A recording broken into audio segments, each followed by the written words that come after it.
Good morning. Welcome into Hurrdat Sports Radio, AM 590, ESPN Omaha, ESPN Tri-Cities. That's DB. I'm Ravi Lulla. We're here on the Pillar Exterior stage. What's up, DB? What's going on, man? You know, I got a text message just like first thing in the morning here. And you know how you give all your friends nicknames like DJ and Aaron and all these kind of. Yeah. Evan might need a degenerate nickname. Why? What's wrong with Evan? What do you think the text I got this morning was about? I don't know. To talk about how Bielema melted down in his presser. You would think it'd be something like that, right? You know, Champagne Evan or my guy Illinois Evan. Yeah. No, it's man, my under 8 win total on Kansas is looking golden. That's the first. It's the first thing he thought of. First thing this morning. Well, good on him though. Just text me right away. He didn't like it from the jump, and he's looking pretty smart. I do love all the the hindsight. Guys, hey, remember when we wanted Lance Leipold? I don't remember anybody like openly clamoring. I thought it was more of a hey, we'll take. He was a consolation prize. But I mean, knock yourself out if also, it's the. Let's not do this with Lance Leipold like we have with Matt Campbell. Like, let's not do that. Let's not pretend because they have a bad year at a place that's really hard to win consistently. Yeah. That he's not a good coach. But all of a sudden he forgot how to coach football. Yeah, right? I'm with you. Like Matt Campbell is good at 4-0 and in the top 20 and whatever. He was good the last few years too. Yeah. All right. So let's not forget that and do the same thing with Lance Leipold that we did. And like, let's be clear about how Nebraskans felt about Lance Leipold. They were hitting the panic button when that's who they thought Nebraska was going to end up getting. Yeah. Okay. They're like, I can live with Chris Kleiman, but Lance Leipold, there was some clenching and tucking and hitting of panic buttons. Okay. Hey, speaking of which, is Mike McDaniel panicking? He maybe should be a little bit. I don't know. He promised changes. I wonder what those will be. He doesn't have a ton of options until Tua gets healthy. Yeah. I mean, that team. But even then, you still got to find a way to get some stops too, though. 100%. He's definitely in trouble. That was like, what are they going to do? I have no idea. I don't know. Like, they don't have good options. They have 3 more weeks, right, before Tua can actually play because he's got to go sit 4, right? I believe so. Yeah, I would think that's right. I know he's got to sit 4. So he comes back because this was the second out, right? Yeah, so he come back the third game. Yeah. Oh, it might be over by then. I mean, if you're sitting in 1-5. Although the East, I mean, outside of the Bills, and they took an L2 and didn't look good. The East doesn't look. It's not daunting. The Jets stubbed their toe against Denver at home, and I mean the Patriots are bad. I don't know. It won't be over. It won't be over. At 1-5, if they're 1-5. If they're 1-5, yeah. I mean, they got to win one. The thing about it is, because for the IR, and I should probably know this, but I don't. It's games played or weeks. I thought it was games. I thought it was 4 games. Oh, so it's like pitching when you get suspended. It doesn't matter if the off days don't count. Doesn't matter if it's your rotation or not. Yeah, I thought it was games. Like I could be incorrect, but you've got to get regardless. You got to get one of the next 2. Yeah. So and it's Miami. It's not gonna be great. You do get New England because the bye is after New England. Does that count? If that counts, that helps a lot. Yeah, because then you get Arizona at home, and then you go back to Buffalo. I mean, Arizona, everybody scored on Arizona. They've got at Colts before that, right? Yeah. Everybody scored on Arizona. Yes. I mean, they can score a little bit still, but yeah, you can put up kind of whatever you want on Arizona. Speaking of which, I kind of liked their Geno Smith talk yesterday. He's pretty good. Yeah, he is.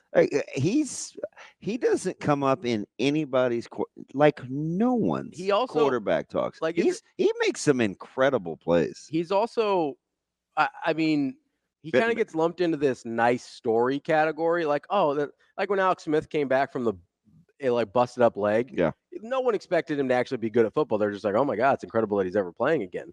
Like, I feel like we talk about Geno, like, oh, look at that. He's like the shelter pup. He's like, oh, look at that guy. He really overcame. He's actually playing good football. There was this thing about Geno, too, that kind of dogged him throughout his career that people would allude to the fact, whether it was his work ethic or like his football acumen, he was kind of like this guy that was indifferent about the results.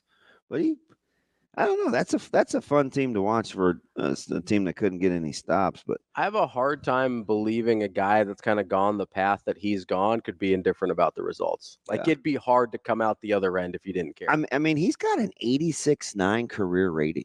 Yeah, like he's not bad. Like it's And the last couple years, he's been legitimately good. that's shocking. Yeah, the Jets ruin everyone. Apparently, Like, I mean, because he didn't really. even look capable. No. Well, and that's, we've talked about this a little bit with like Bryce Young, but that's the sort of confidence factor at playing quarterback that no one really accounts for. Mhm. People talk about it kind of when guys come out of the draft, say, oh, he's a super confident guy or whatever. They don't talk about losing that confidence once you get back to once you get in the NFL. And he came back. So listen, it's not like he didn't get benched. Like he was 12 and 21. Mm-hmm. Not his record. Touchdowns to interceptions in year 1 in New York. Yeah. He was like 1-1, like 13-13 in year 2. Then it's like he was hurt and he didn't play. Then in 16 he didn't play. Then he gets shipped to the Giants. He didn't play. He didn't play really with the Chargers. He only played 1 game his first year in Seattle. He only played 4 games the second year. Like, it's a heck of a story for a guy that's been in the league since 2013. Yeah, he's been around a long time. I'm not saying he's Warren Moon, but you talk about overcoming shaky starts. If anybody could have went and I'm gonna say tuck tail. Who used that yesterday? Somebody in Tuck tail? Yeah, somebody in an email or something. But anyway, he's better. Yeah. He's pretty good. Now, fudge, it didn't look like they had any. I mean, you're down 4 starters and then you lose Love. But, man, Detroit, what would you do with Detroit? If I, like, defensively? Yeah. I have no idea. I don't either. Like, what do you, I mean, what are you I supposed to do? don't. I don't. I mean, Williams will get you. St. Brown will get you. They're really good at the tight end spot. They're They have really good in the running game. They have my favorite running back, Jameer Gibbs, and now they get the hammer in Montgomery playing well. And Goff is good. He is playing. His stats are Yeah, they're otherworldly. they're scary He good went 18 for 18 last night. for what you think of him as a quarterback. Not what I think of him, but No, what the general public thinks yeah. of him. Yes, 100%. I mean, we went through this in the summer when I talked about his amazingly low interceptions. Yeah. And I put him on the list of guys that I thought could win a Super Bowl. It's crazy. He's 18 for 18 for 292. Yeah. 2 touchdowns, and then he caught one too. Yeah. And looked semi-athletic. What was my man take? What was he doing? Like waving his head. That has to be the worst feeling as a linebacker chasing a quarterback on a throwback. Oh, it's yeah. Like, I mean, what do you do? Like, and the Lions will call anything at any time, and it's come back to bite them. I mean, no, I'm not sitting here saying that. Yeah, like their decision making and not taking the points sometimes hasn't hurt them, but man, it makes your life hard as a defense though because you just have no idea. And they have some pieces too. Now they're high risk, high reward. Yeah, defensively, so they're going to take some chances. But I mean, we'll lament over the 18 for 18, and as we should. But his career stats, he's really good. Are really good. He's super weird because we've talked a lot about in the last week or so guys that have started off in bad spots and kind of resurrected their careers. Geno Smith is another one. We talked a lot about Baker Mayfield and Sam Darnold, and Justin Fields. So much for him getting off to a shaky start. But Shane, who, Sam? No, Goff. Oh, Goff, yeah. But I mean, because he did get off with a little bit of a wobbly start. Yeah, I think he's course corrected. I think he's okay now. Shane, do you like the Tigers or the Lions more? Lions. Really? That's not what I expected. But Goff is a super But weird. all time, though, I mean, Tigers. But Tigers been bad for, So what? You're a fan, man. Bad for 10 years, though. 10 years. There's no question I like the baseball. Dodgers better than the Lakers.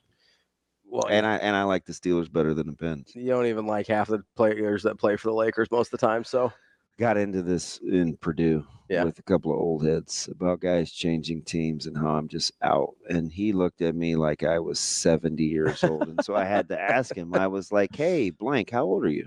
Yeah. He said 27. So I was like, yeah. Yeah, that's tough. Yeah. It's a tough look. And listen, I like the young guys, but they're in a much more transient sports world than I am. Yes. Yeah. Even I mean, free agency for me didn't really get going until like 92. Yeah. And I was mad at Dallas. why are you mad at Dallas? Because they were the first team to really take advantage of free agency, in my opinion. That's probably true. That's fair. Yeah, and they had this monster. Yeah. So they were already good. Yeah. No. 92. They were good by 92. Well, yeah, but when free agency first started, that was like the start of them just stacking. Gotcha. Okay. Because they were 1-15 a year before. I thought Or 2 years before. Okay. Yeah. Okay. Yeah. So it's But like they were getting good. Yeah, because I remember my first year in high school, I was like, "Yeah, Dallas sucks. Where are those Blues?" I remember it's like the Steelers when they wore white, I never thought they won. Yeah. And when Dallas wore dark blue, I never thought they won either. Yeah.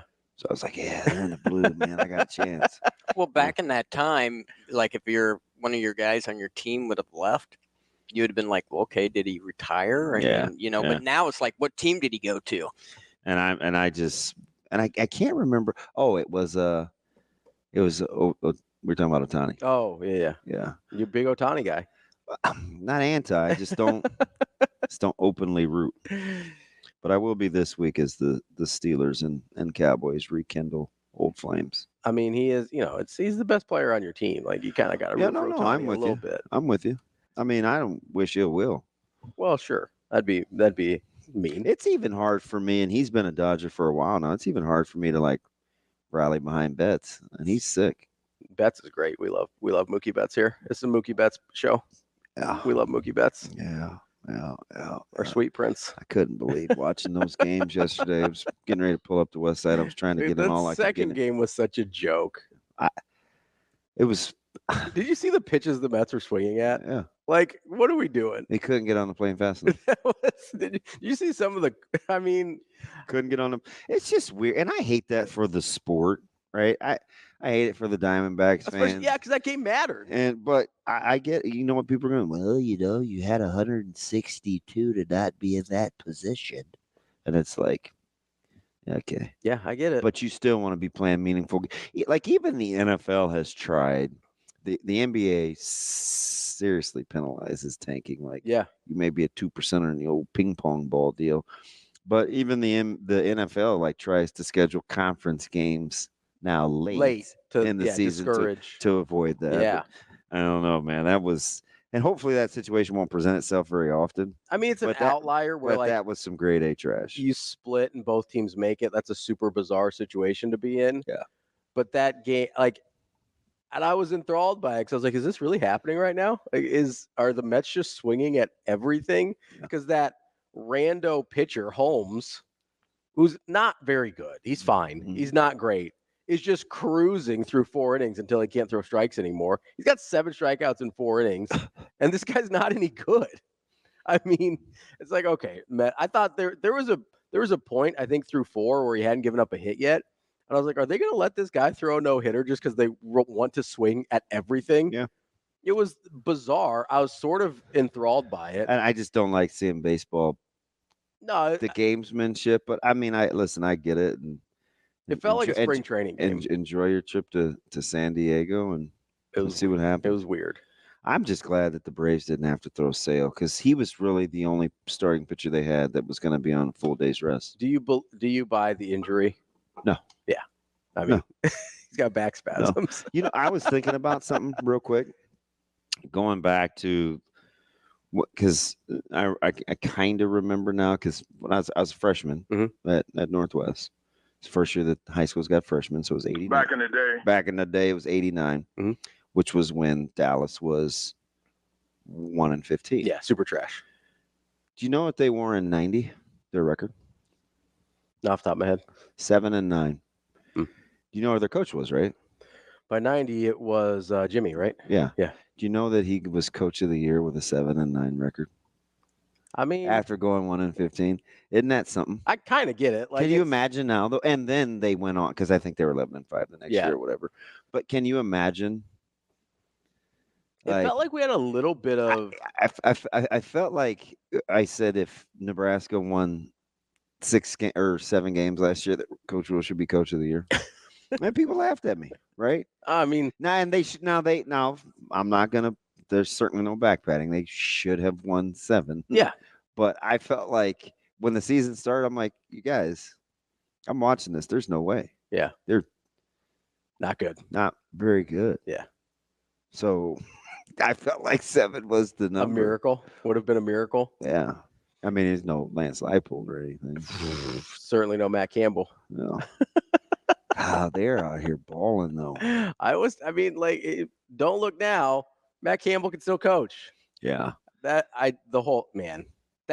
It's just weird to see them. Was that his second win against Iowa? I think it's just his second because he had the goose egg for a minute. Yeah, You could double check that real quick. See how many. They won 2 years ago. Yeah, I think it's just his second win. They're in Iowa. thought he had they lost to Ames in the middle. I thought he had one during one of his 9-win years. But I don't think so. I'm double checking. I think he went 0 for like his first 7, maybe. Oof, something like that. That's a tough look. Well, it was some T.O. Switzer type stuff. Yeah, you don't like to see that if you're a Matt Campbell stan like me. No, and you are a. I do. I really like Matt Campbell. But so we're gonna throw you a bone today too, and we're gonna talk Hawkeyes with Tom Kakert. How about that? We're gonna talk a little Hawkeyes with the Hawks. Yeah, they got a big one. They do. So Iowa. Yeah. What's how many went? What is checking. Google not working for you? Do you not know where to go? Well, I'm going year by year here, which is probably not the best way to do this. It's clearly not. Just Google Campbell's record against Iowa. Yeah, that's easier. I mean, isn't that what we're supposed to do? Well, and I think it's going to give you 2-8 or something like that, or 2-7 or 2-9 or. Oh God, you're killing me. Man, it's not giving it to me. Are you feeling the pressure? Because I said Matt Campbell record versus Iowa. It's not giving it to me. It's not. So as of last year, he was 1-5. So yeah, this is the second one. Okay, so he's 2-5. Yeah. But anyway, I say all that to say, 2-6 now. If you're Iowa and you feel like you're capable, I'm gonna ask Tom this: Are you getting inside Ohio State scores? Because for as good as this defense was supposed to be, I didn't see that against Marshall. And I get it. I don't want to pull a Nebraska fan and be mad that they gave up 7 to Michigan State, but it wasn't overwhelming.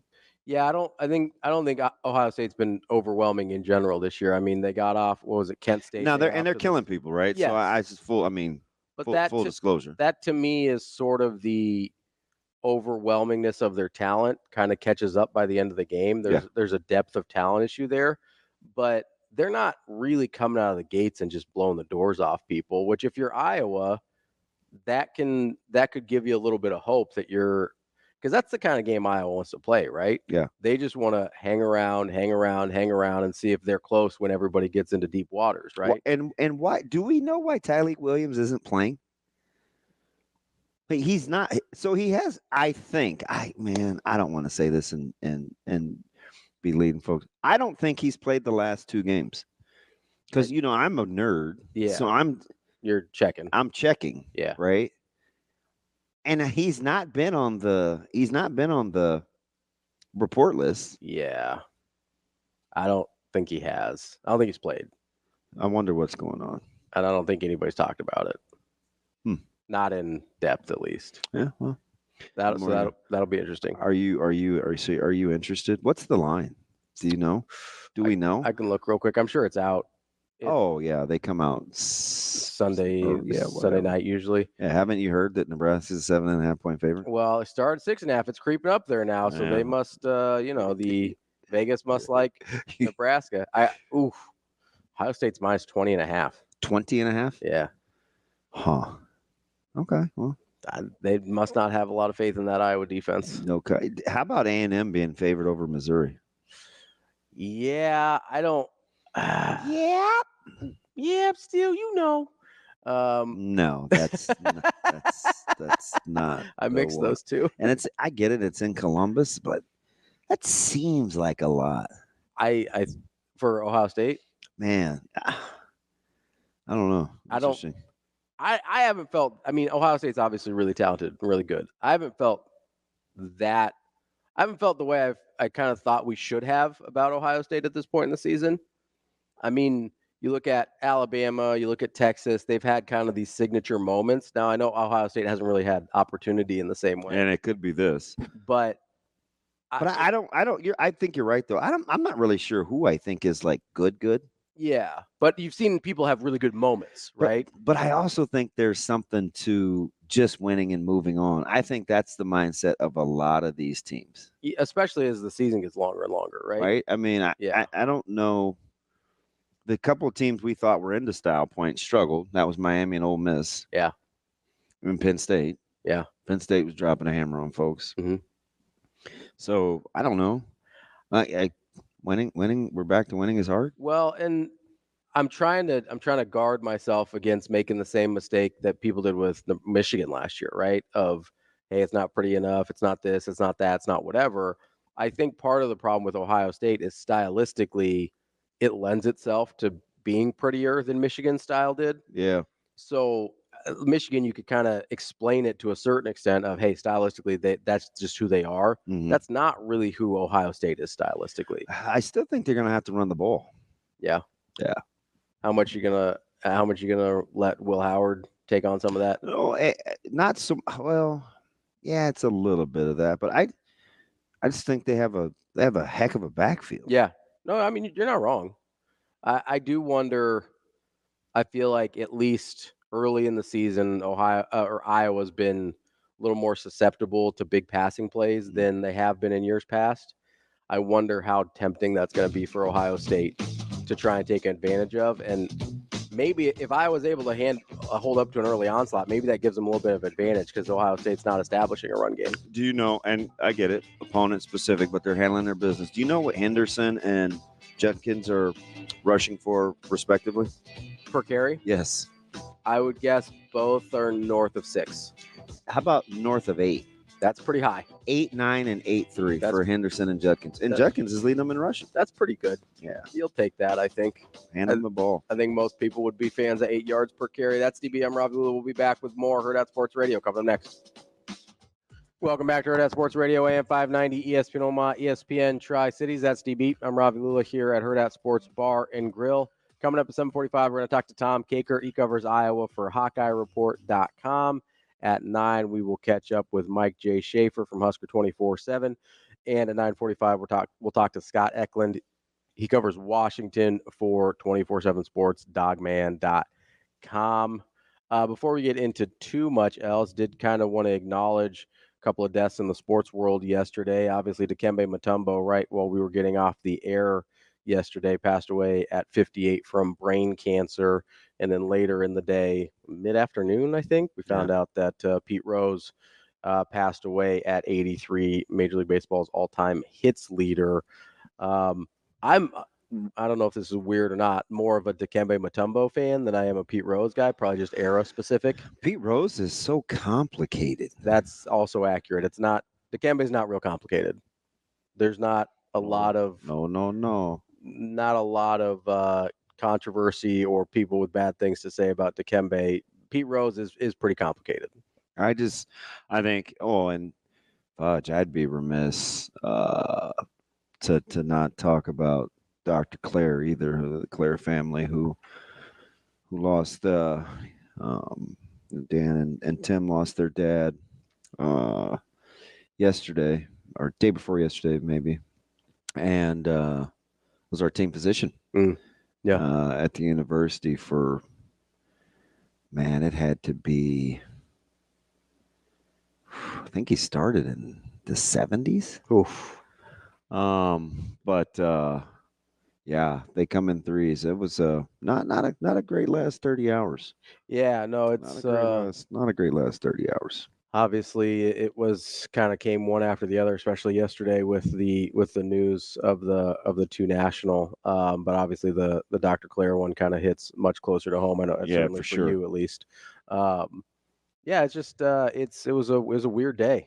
You know, I'm kind of scrolling through, watching or kind of seeing people's commentary on that sham of a baseball game, and then by the way, sorry, but Dr. Claire started in 74, the year I was born.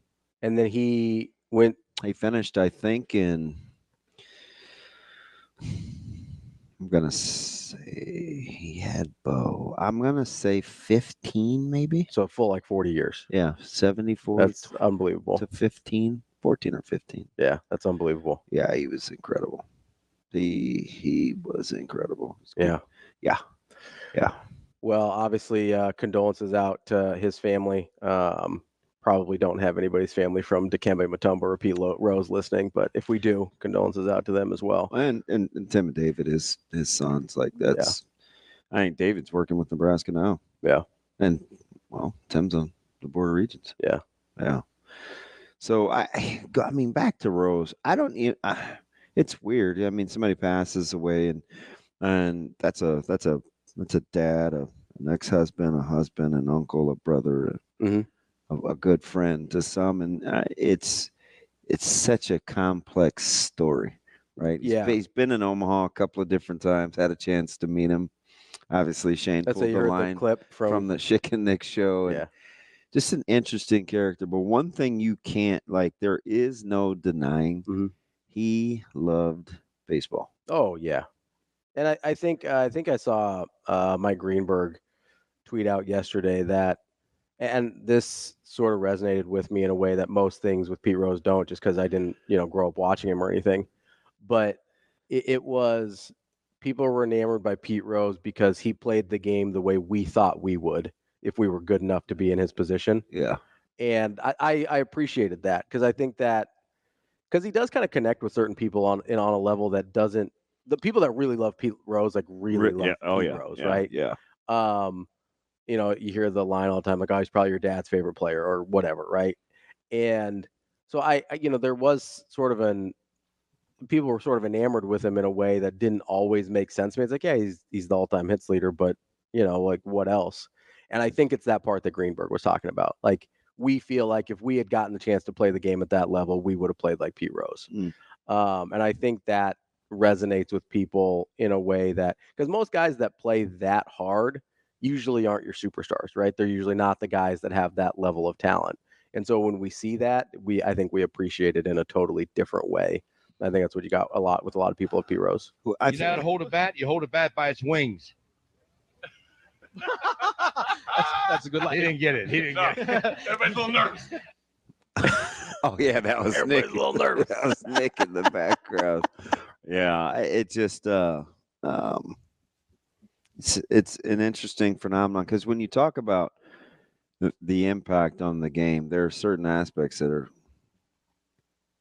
clearly just not up for debate, right? The hits, the style of play, and sometimes people roll their eyes when you talk about, the integrity of the game, and I'm like, shoot, man, there are lots of not very good guys that are in the Baseball Hall of Fame, a ton. But I don't know about the compromising of the game thing, and I watched how it was played. It was just ironic where my mind went yesterday with the Mets and the Braves. I'm like, this is not. Yeah, not a lot of integrity in that second game. Not a lot. This is not how the game was supposed to be played. No. And on a day in which a guy ran over a catcher in the All-Star game, we see guys not trying to really win. It just was weird how I was thinking about the irony of that. That's kind of that's sort of in a microcosm the Pete Rose experience. It bugged me. Right? It's not because of Ryan or any of these other guys that are Diamondbacks fans. Because listen, again, you love baseball. You want baseball to be played. The Diamondbacks did just get beat 10-0. Yeah. Over the last weekend, like right? They had their chances. So I don't do that, but I do think I do want the game to be played like a certain way. Yeah. Well, you want the game to be played well. I will say, you brought up the catcher incident in the All-Star game.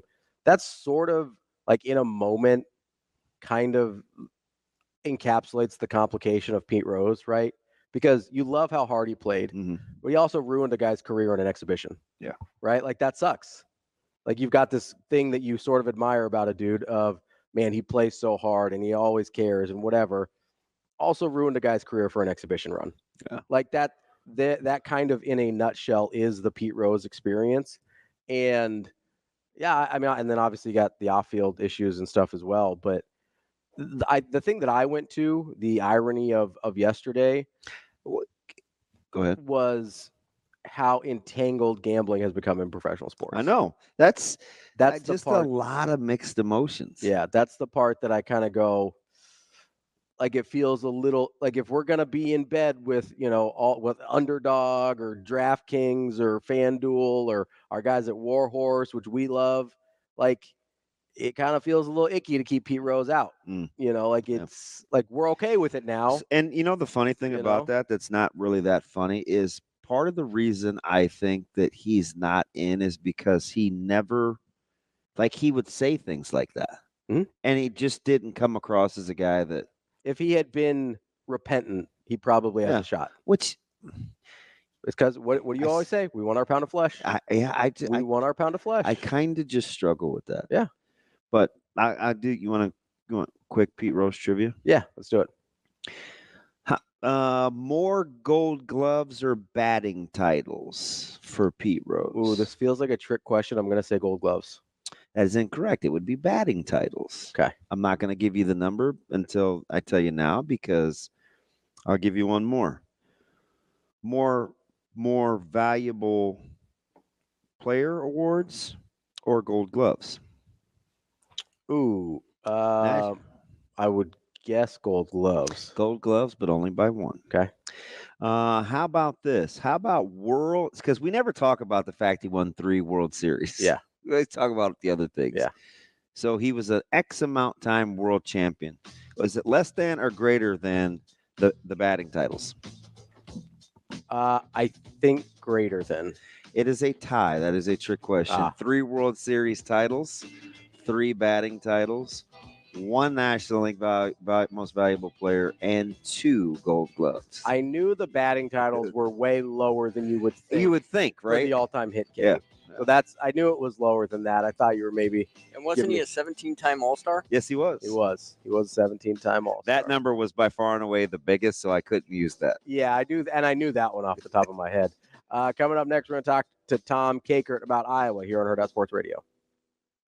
Wrapping up hour number 1 here on Hurrdat Sports Radio, AM 590, ESPN Omaha, ESPN Tri-Cities. That's DB. I'm Ravi Lulla here on the Pillar Exterior stage. Joining us now is Tom Kakert from Hawkeye Report, part of the On3 Network. Tom, how are you this morning?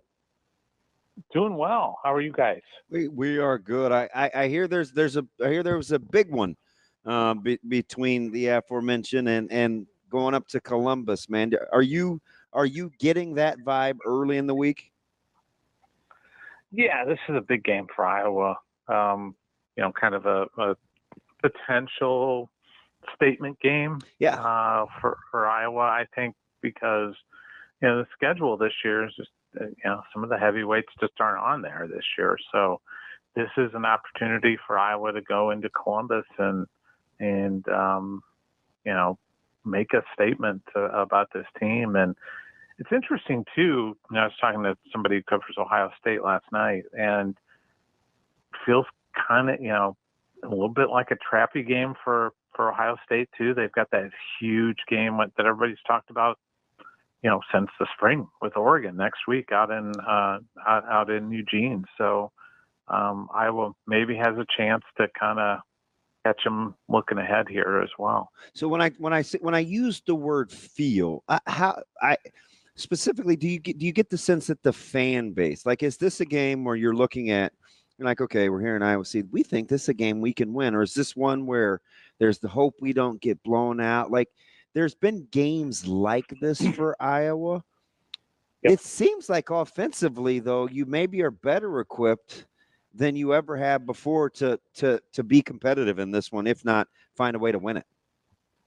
Yeah, there's some residue from a couple of years ago when Iowa went to Columbus and just got boat raced. I mean, it wasn't a fair fight, and it was over early and often. I mean, I think the only touchdown Iowa scored was a defensive score when Joe Evans got a strip sack and scooted into the end zone. Otherwise, Iowa was just not good offensively, and that was the story of that year and last year as well. Was just bad offense for Iowa. They've still, this game. If this game gets into the 30s, it's Ohio State's game. But if you can keep it in the low 20s, Iowa's got a chance, to make it interesting and make it a one-possession game. And Ohio State hasn't played in that situation yet. And for every team, it's a little bit different when you get in that. You don't know how your team's going to react in a one-score game in the fourth quarter. Iowa's been there, and they know what that's like already this year. Tom, how have you felt the defense has progressed since the start of the year? It felt like at times they were a little bit more susceptible to explosive plays than they had been in the past. How do you feel they're coming along as they're progressing through the season? Yeah, I think it was interesting. We had bye week last week, and we had Phil Parker. We get coordinators during bye weeks, and Phil had, I think, read some of the things that some of us had written about. Hey, the defense is struggling a little bit, because he came out spitting fire at us about and rattling off every stat known to man about how this defense is actually better than last year, except for in one area, and that's been pass yardage. They're giving up 210, 211 yards a game in the air. And they've given up more explosive plays than they have in the past. And I think that was fair to point out. And I think he would tell you that was fair to point out. But they're only giving up 62 yards per game on the ground. They haven't given up a rushing touchdown to date. They have been better on third downs this year. So there are a lot of things that they have done really well. But it is just so uncharacteristic of a Phil Parker team to give up 75-yard touchdown passes and just get beat badly over the top. And so but I think that's fair to point out that, and now, by the way, going up against an Ohio State team that has this freshman receiver that's, I know everybody's talking about the 17-year-old kid at Bama. This kid's probably better at Ohio State, Jeremiah Smith. So it's interesting, Tom, and I know I'm in Nebraska country, and I've said on a few different occasions I really like Caleb and his running style, and I kind of like his story better. It hasn't always been rainbows and butterflies. What do you think about not just his running style, but what is it about him as kind of a person that's allowed him to flourish and come out of the back end of this deal in 2024? Yeah, and remember, he kind of came into this season just, I wouldn't say in the doghouse, but he was kind of in the doghouse.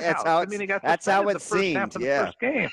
Yeah, he was a little bit in the doghouse and with his teammates and just not doing things the right way. But boy, he had talked in the spring about kind of changing the way he ran. And Liddell Betts, the running back coach who played 10 years in the NFL, knows a little bit about how to run the football at a high level, and just kind of told him, look, you got great speed, but you try to run away from people, you got to sometimes run them over. And he has done that and played contact more, and has been really effective.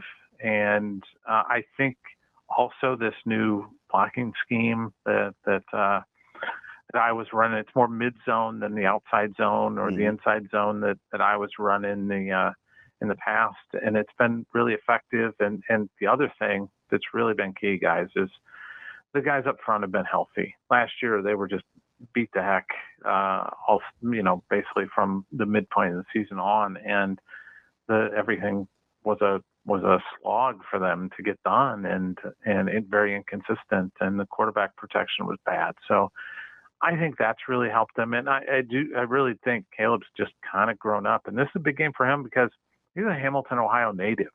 So this is just a huge game for him. We're talking with Tom Kakert from HawkeyeReport.com. Tom, what do you credit the improvement in the offense to? How much of it's Caleb and his running ability and how good he's been early on? How much of it is Cade McNamara, who's been steady, if not spectacular, for Iowa? How much is it just having a healthy offensive line? And then obviously you got the kind of elephant in the room of a new play caller. Yeah, I think health has been probably the most important factor, that they've gotten people healthy. Cade's healthy, the offensive line is healthy, and that helped the run game move along. But I also think having Tim Lester as the OC. And quietly, that was a really good hire. It's just It seems like it anyway. Yeah, I think it's breathed a little bit of fresh air into the room. I mean, it was just everything was, right, wrong, or indifferent, however you saw Brian Ferentz.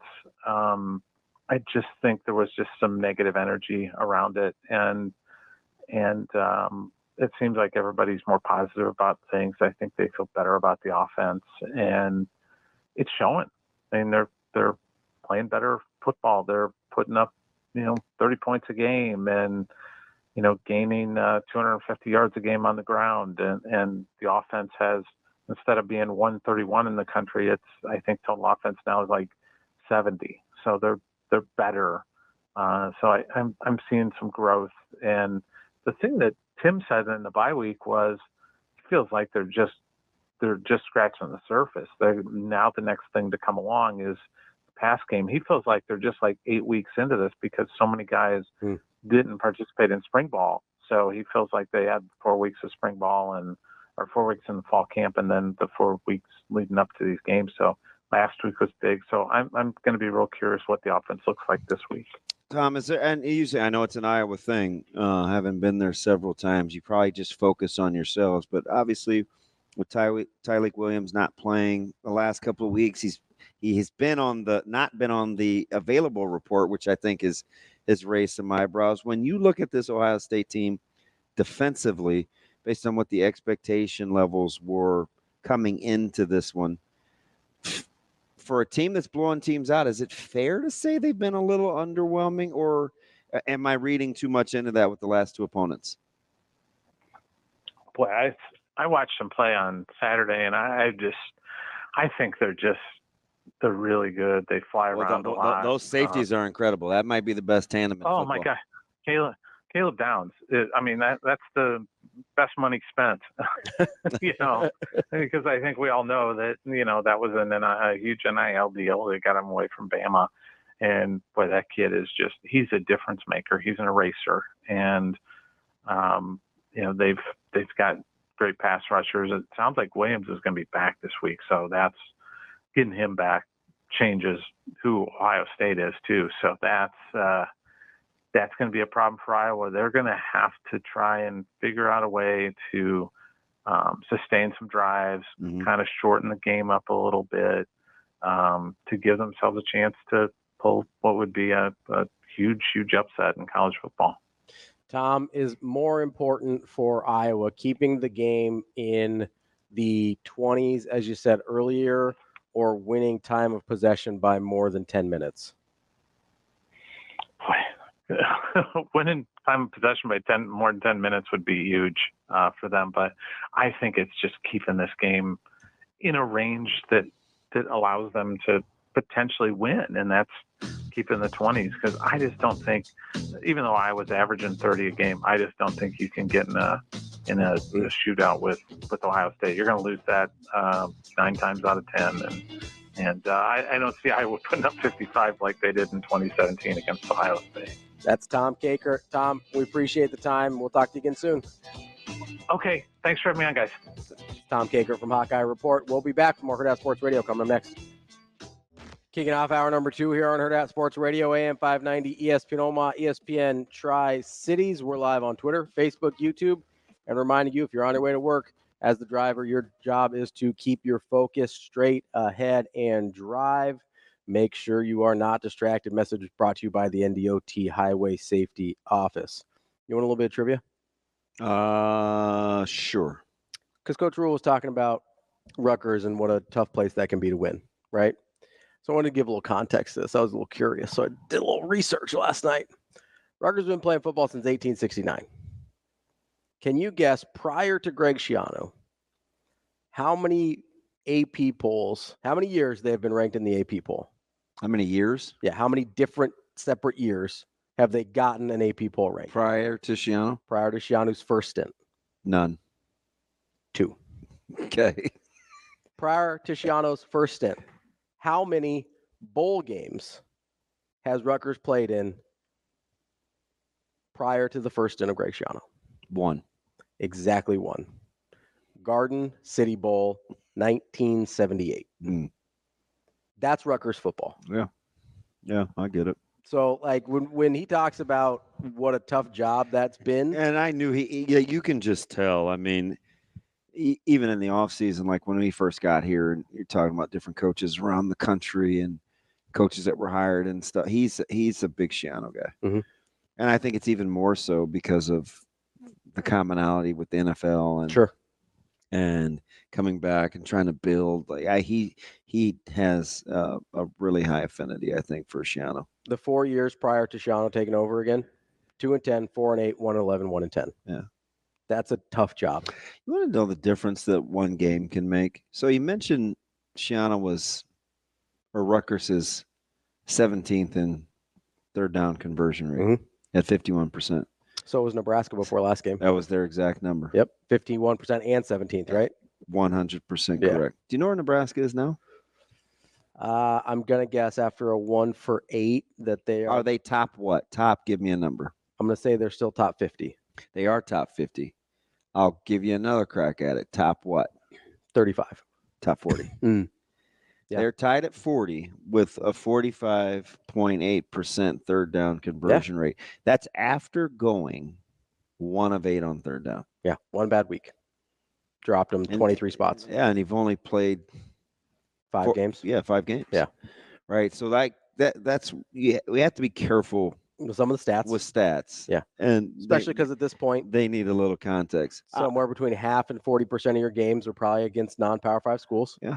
And I mean the red zone percentage thing for Rutgers, it is what it is, and I wouldn't necessarily take him to task over that because Rutgers is really good. They're number 2 in the country in red zone defense, but I would not have used Washington as an example. Not if you watch that game, right? It was. But I mean, they have taken advantage of the opponents they've played because I think in 4 games there's only been 11 red zone attempts. Yeah, which again, if you don't allow only 6 scores. If you don't allow very many, your that's numbers pretty good. Your numbers are gonna look pretty good. So it's like again, they played 4 games. You know who else is good in the red zone defensively? Colorado. Yeah. So it's just not that there's anything wrong with Colorado, but I mean, Colorado might be a lot better than we thought. Well, I be careful now. Huh? Don't go giving. I say that tongue in cheek. I always joke about it. I ask our national guys, ask our local guys, hey, are we prepared as we watch through the schedule to say who's good and who's not good based on what point in the season it is? Because that's what we do. 100%. And it's right. And instead of just appreciating a win, and addressing a loss, we'll play it safe and we'll wait and we'll waffle and because sometimes teams are healthy when you play them, sometimes they aren't. Sometimes emotions matter.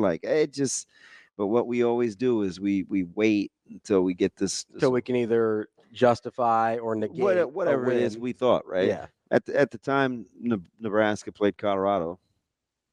I mean, Colorado's a pretty good team right now. Yeah, and I mean, we said this right after the game. You and I did, at least. Colorado's way better defensively than I thought.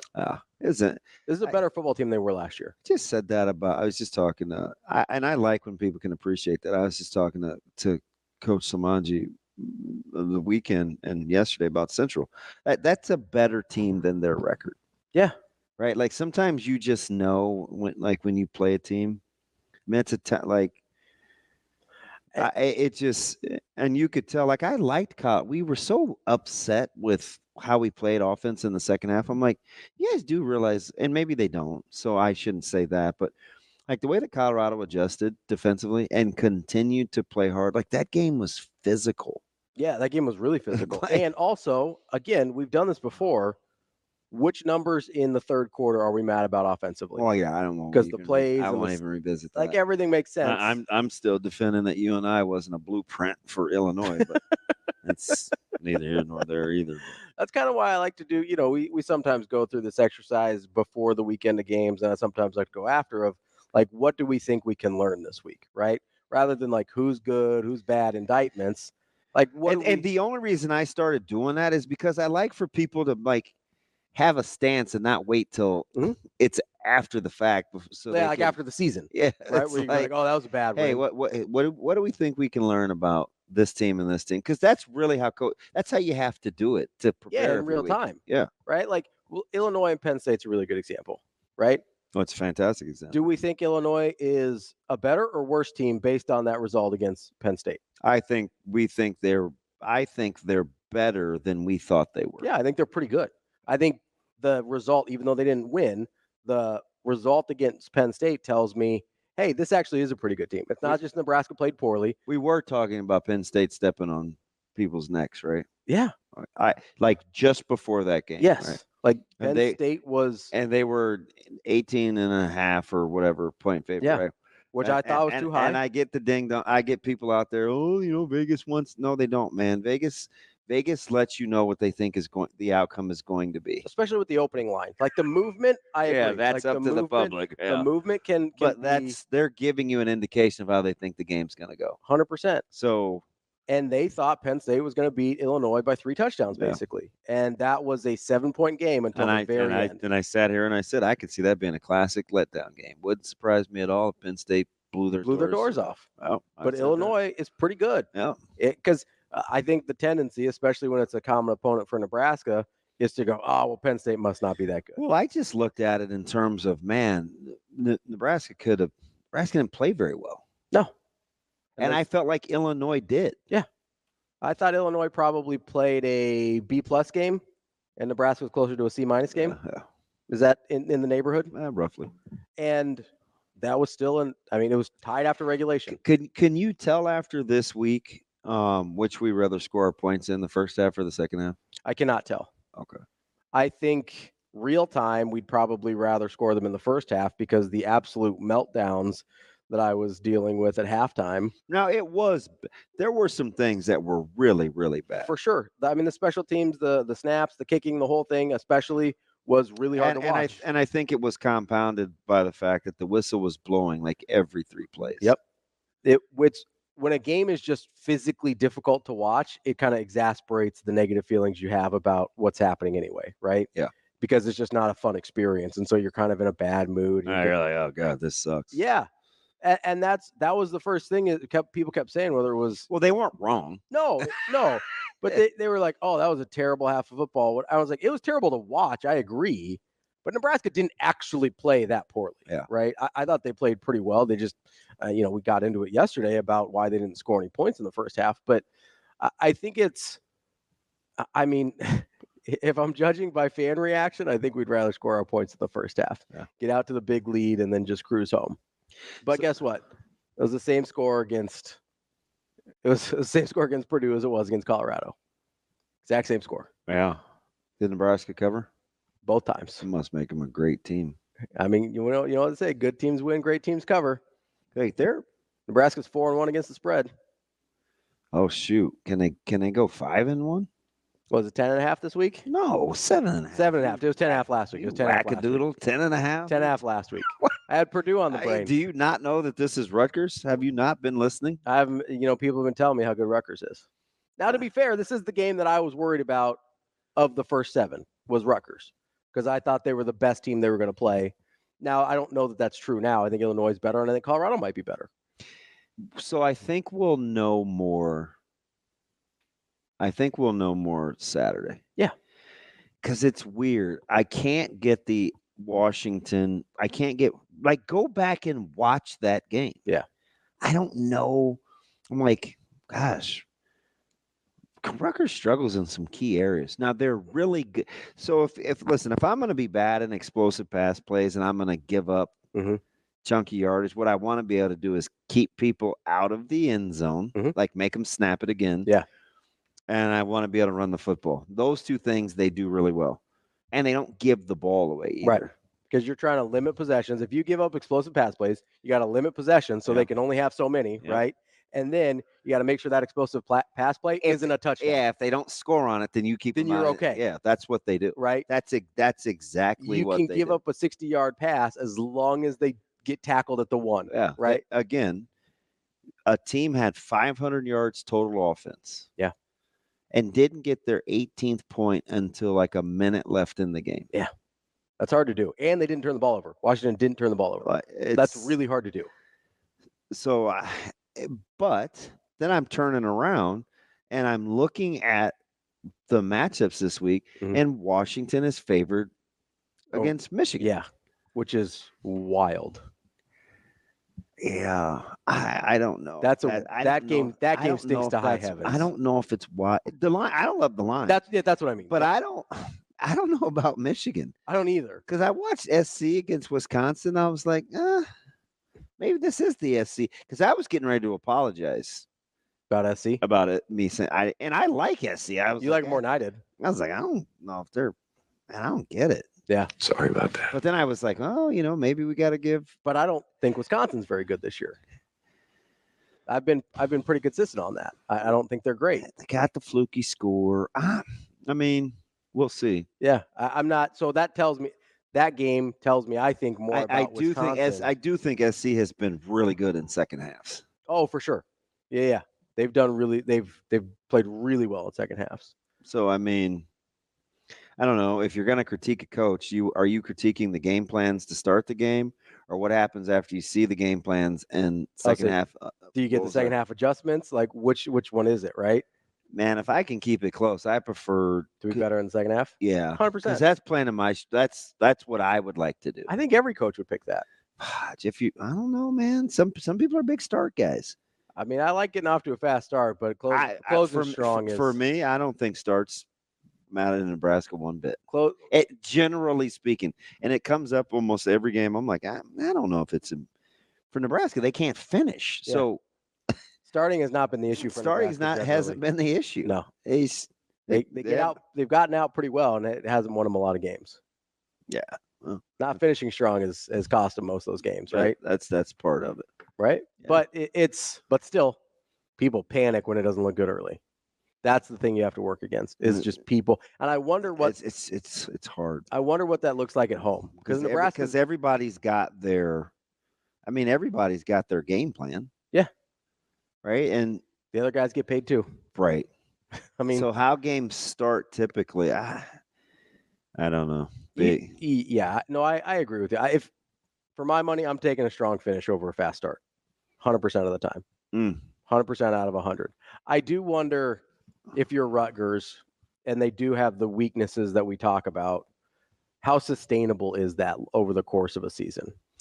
Like that's where. So I think that's where the McClintocks or the Bartus or like the talent guys come into play because at some point over time, feels like that dam's going to break. Talent takes over. Yeah. And that's also just like a really hard way to win too. Is like, hey, yeah, we'll give up explosive plays because we sort of saw this with Nebraska to a certain extent last year. Oh yeah, we went through a stretch of shows where it was like, well, look who we had our good offensive game or good defensive games against. And I remember that. And we talk about this, and like every time somebody wants to give a backhanded compliment to a defense, what do they call it? Bend don't break. Yeah.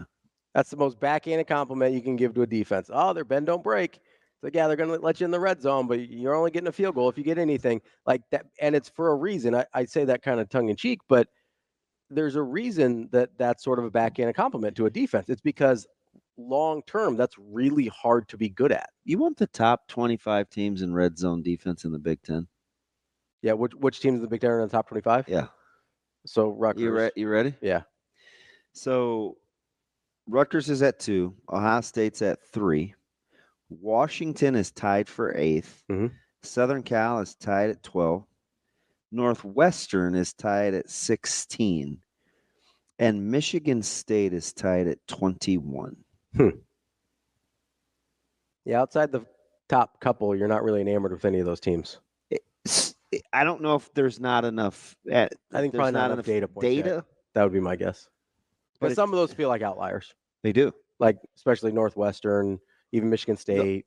So I was going to say Washington, but they haven't had a ton of red zone opportunities. Again, they're just a team that they've only been in the red zone 11 times. Yeah. So you flip one of those numbers, like you flip one of those, right? that becomes a totally different stat 100%. with 11 opportunities. So that's where you kind of got to be careful with that's why I said not enough data points, right? Because if you're dealing with 20, 30 data points, one score has less of an impact. Because when I look at this game, and we're going to get to this Thursday and Friday, I'm thinking to myself, I clearly think Nebraska is better in a handful of areas. I do like, this is going to sound, I do like, even though Mananga, and let's not act like I didn't talk about this guy in the preseason. Okay. I talked about this guy in the preseason. Yeah. So he's not sneaking up on me. Yep. But I do like the way Nebraska defends against the run with Rutgers running schemes. I also like the fact that Rutgers has struggled to get vertical in the passing game, which means Nebraska can play between the hashes differently with their safeties. Yeah. Now, will they? We'll see. But you think they'll have an opportunity? I think they'll have an opportunity. I also am not sure Rutgers DBs can stay with Nebraska's wide receivers. So I'm going to put that to the side. Now I have to ask myself, how poorly can special teams perform and not cost Nebraska the game? Because I had this conversation with the mayor. Yes. Was it the mayor? It was somebody smart. Who was it? So there's something to there, and I said this real time with Sat. There's something different about an offensive coordinator that is calling plays. Now it might have been Joel with 4 downs to get 10 yards. If that's your like, there's a mind shift there. Well, I know at first blush you're like, oh, it's easier. I have 1 more down to get a first down, but it's the whole self-control thing. Yeah. Yeah. I think I do think it sort of gives you a little bit more freedom. Well, maybe. But you have to be able to But you have to be, yeah. You have to be able to handle it. Yeah. Because it does give you more freedom, but that can eat some people It's like up. if I give you extra money to go to the grocery store and you come home with more Hostess than you normally would, it's like, yeah, it's like, no, we need a protein. Yeah, like what I do. Like, come on, hey, I can't trust you. It's like being a good steward, right? If I can't trust you with a little, I can't trust you with a lot. 100%. Now, having said that, you're gonna laugh. I still think Nebraska has to trot the field goal opportunity out there the first chance they get. I'm not gonna laugh at that. I mean, I get it. I think they have to. I think you have to try and get it out there early. Yes, and then for the day, right? And is it kind of one of those? It's weird but I am a take the points guy typically. I get that, but it does. If you don't have any confidence in your field goal team, it does kind of solve the analytics question for you. I'm waiting to get killed over that, but I think you got to trot them out there. I think you do at least once because you don't want it to be to a spot. Whereas you just don't want to have to play like that all year. Well, not just that. I don't even care about that necessarily. What I care about is you don't want his first kick of the game to be when the game's on the line. Yeah. That's what it is to me. I hear you. Let's get to Jack here. Jack in Tennessee. Oh, this guy with a great voice, I think. Jack. Yeah, it is. What's going on, bud? Hey, guys. Good morning. Hi, Jack. How are you? Hey, I got a real quick question for you, and then I'm going to get off. Okay. When Coach Rule's talking about, and I believe what he says, when he's talking about how good the snapping and everything is in practice and all, and then it doesn't relate to a game. I would think, I don't know how it is at the high school level, don't know what you have to do or how you get that started, but I would think that snapping would be a very hard job to do when you're looking through your legs and you got a nose tackle breathing down your shirt collar and everything's got to be so perfect. But how do you get guys to get from practice to be able to take it to the field where, every time we're going to kick a field goal, I just close my eyes and say the Lord's Prayer because you never know what's going to happen next, you know, and it doesn't matter whether it's Albino or Hall. And I thought last summer when I talked to you guys at special teams, kicking might be an Achilles heel for us. Mm-hmm. And I guarantee you, we're going to have to make these field goals. We can't go for it in 4th and 4 to 25 all the time. Yeah. That's just not going to work. Yeah. That's just not going to sustain. And how do you get guys, I kind of think about it a little bit like shooting free throws in the driveway with the kids. You sit there and you make one right after another, but then you go do it in Pinnacle with a packed house and the game on the line. That's a whole different kind of free throw. So how do you get guys to cross that bridge? I'll listen. Thanks a lot, guys. I think that's one of those where you have to do it in the game. That's really no, you're right. That's the only time you really know. You remember in the offseason when we were talking about special teams and why I thought it was harder to be good on special teams than you did? Yeah. It's because I didn't trust specialists, right? I know. This is why. Because I believe Coach Rule when he says, "Hey, the snaps look good in practice." Yeah, but I also would tell you though, you didn't trust the kicker psyche, but I was the guy that said it's a lot more than you think with the snapping and holding. Sure. And you're like, oh, I just don't trust their psyche. I just don't. And again, that's part of it. But the mechanics, man, they matter a ton. 100%. But I think there's also mechanics, or I think there's also psyche involved with these other parts of the specialist unit, right? Because the mechanics of snap, hold, kick do matter. It's not just the kicker, and maybe I was a little too specific in the offseason, but it's the psyche of the holder. It's the psyche of the snapper. Like, I don't trust the psyche of the specialist because there's really no coaching out of it, right? There's a lot of other parts of football that you can kind of coach your way around. You can't coach your way around a bad snap on a field goal. Can't do it. Like either the guy, especially if the guy knows how to make that snap and he does it all week. Yeah. There's no way coaching out of that. You're just stuck. This is not a funny joke now because I wish I would have done it, but I would tell Caleb, he was like 7 or 8, and he used to always talk about wanting to go to the NFL. And Be a long snapper, baby. Said, hey, man, you need to learn how to snap. Yep. If you learn how to snap, you'll have a job forever. You can play for a long time. If you can snap, kick, or punt, you can play forever. Like, that's just the way it is. Yeah. Coming up next, we'll get to more Hurrdat Sports Radio here on AM 590 ESPN Omaha, ESPN Tri-Cities. Welcome back to Hurrdat Sports Radio, AM 590 ESPN Omaha, ESPN Tri-Cities. That's DB. I'm Ravi, Lulla, and we're brought to you by Big Brothers Big Sisters. Big Brothers Big Sisters empowers young people through one-to-one mentoring relationships that unlock their full potential. You can make a big difference by becoming a big brother, big sister, or big couple. Visit mentoromaha.org today to sign up. What's up, Big Brother DB? What up? How we doing? Oh, we're all right. Let's get to our favorite caller, least favorite Twitter personality, Lance in Lincoln. What's up, Lance? Lance, how are you? Lance, what's up, buddy? Hey, guys. How's it going today?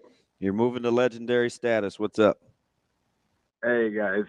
So, I was just going to kind of piggyback about the special teams discussion that you guys were having. And I think if you're inside the 20, I think you probably have to take the field goal and live with it. Anything outside that, you're probably, in my opinion, you're probably going for it unless it's really long. And then, 40 and in, you're kicking that thing, right? Yeah, right about there. I mean, I'll take 50-50. The issue becomes not on not scoring the points. The issue is where you give the ball up for the other team. So if you break things down, my biggest concern with special teams is punting and kickoffs, because based on where a team starts with the ball, their points per drive in any given year goes up based on how close they are to the end zone. So if you're kicking like at the 35-yard, if you're kicking a 52-yard field goal, you're giving up, probably 1 or 2 points per drive. And so that's why I think, and that's cumulative over the course of the game. So I'm going to get as close as humanly possible before making that decision to kick. Yeah. So why are you still where are you? So how long does Bushini have to kick well for you to not be worried about punting? Because he was really good Saturday. So on Saturday he was good. They still netted, I think, about 35 yards. Because he's kicking from the 50. As long as they're keeping them inside about that 25-yard line, then I'm probably okay with it. But Lance, he had 3 punts from around the 50-yard line though. He's not going to have a huge net. Any pin. Okay, I'll move off of that. I'm not sure what you want there, but even the first ball should have been. I have no idea what Nebraska's gunners were doing. That ball should have easily been down at the 2 to start the game. You had one guy 8 yards deep in the end zone. You had another guy get fooled by a guy pretending to catch the ball. It was a great punt. It bounced 3 times, before it got into the end zone like that. You got to down that. All right, but talk to me though, because I'm with you on where you give the ball. I'm tracking so far with the field goal, but I would focus more on starting field position more than net punting. That's where I would focus. Well, it just depends on where you punt from. I wonder. I don't know. Like, I'm trying to think about, because I listened to the game on the radio as opposed to the announcer. So, bless your heart. One time you mentioned maybe kicking to the wrong hash. I don't know. When you look at his stats, when he transferred, he's always been really good about putting it down inside the 20, which is a really important stat. Like you said, when you have the opportunity to put him down at the 2, put him down at the 2. The only reason I say that is because if you could ask Coach White, I think if one-on-one where this defense needs to improve the most, it's third down, because they're like 80th in the country on third down. I'm telling you, I guarantee he'd say first down. But I know really. Well, they haven't been good against the run on first down. Okay. Well, they want to get really good in general. Yeah, I know. Oh, believe me, I know. But see, that's why Illinois had the conversion rate they did, because they ran the ball for 5.5 yards on first down. Yeah, which is weird. That's mostly in the second half, because at the end of the first half they only had 30 yards rushing. But there was a drive Illinois had where they first a 3rd and 8, they converted, and that same drive they converted to 3rd and 7. Yeah. So when I look at that. What concerns me about Rutgers is they are a fairly disciplined team. They're good on the defensive line.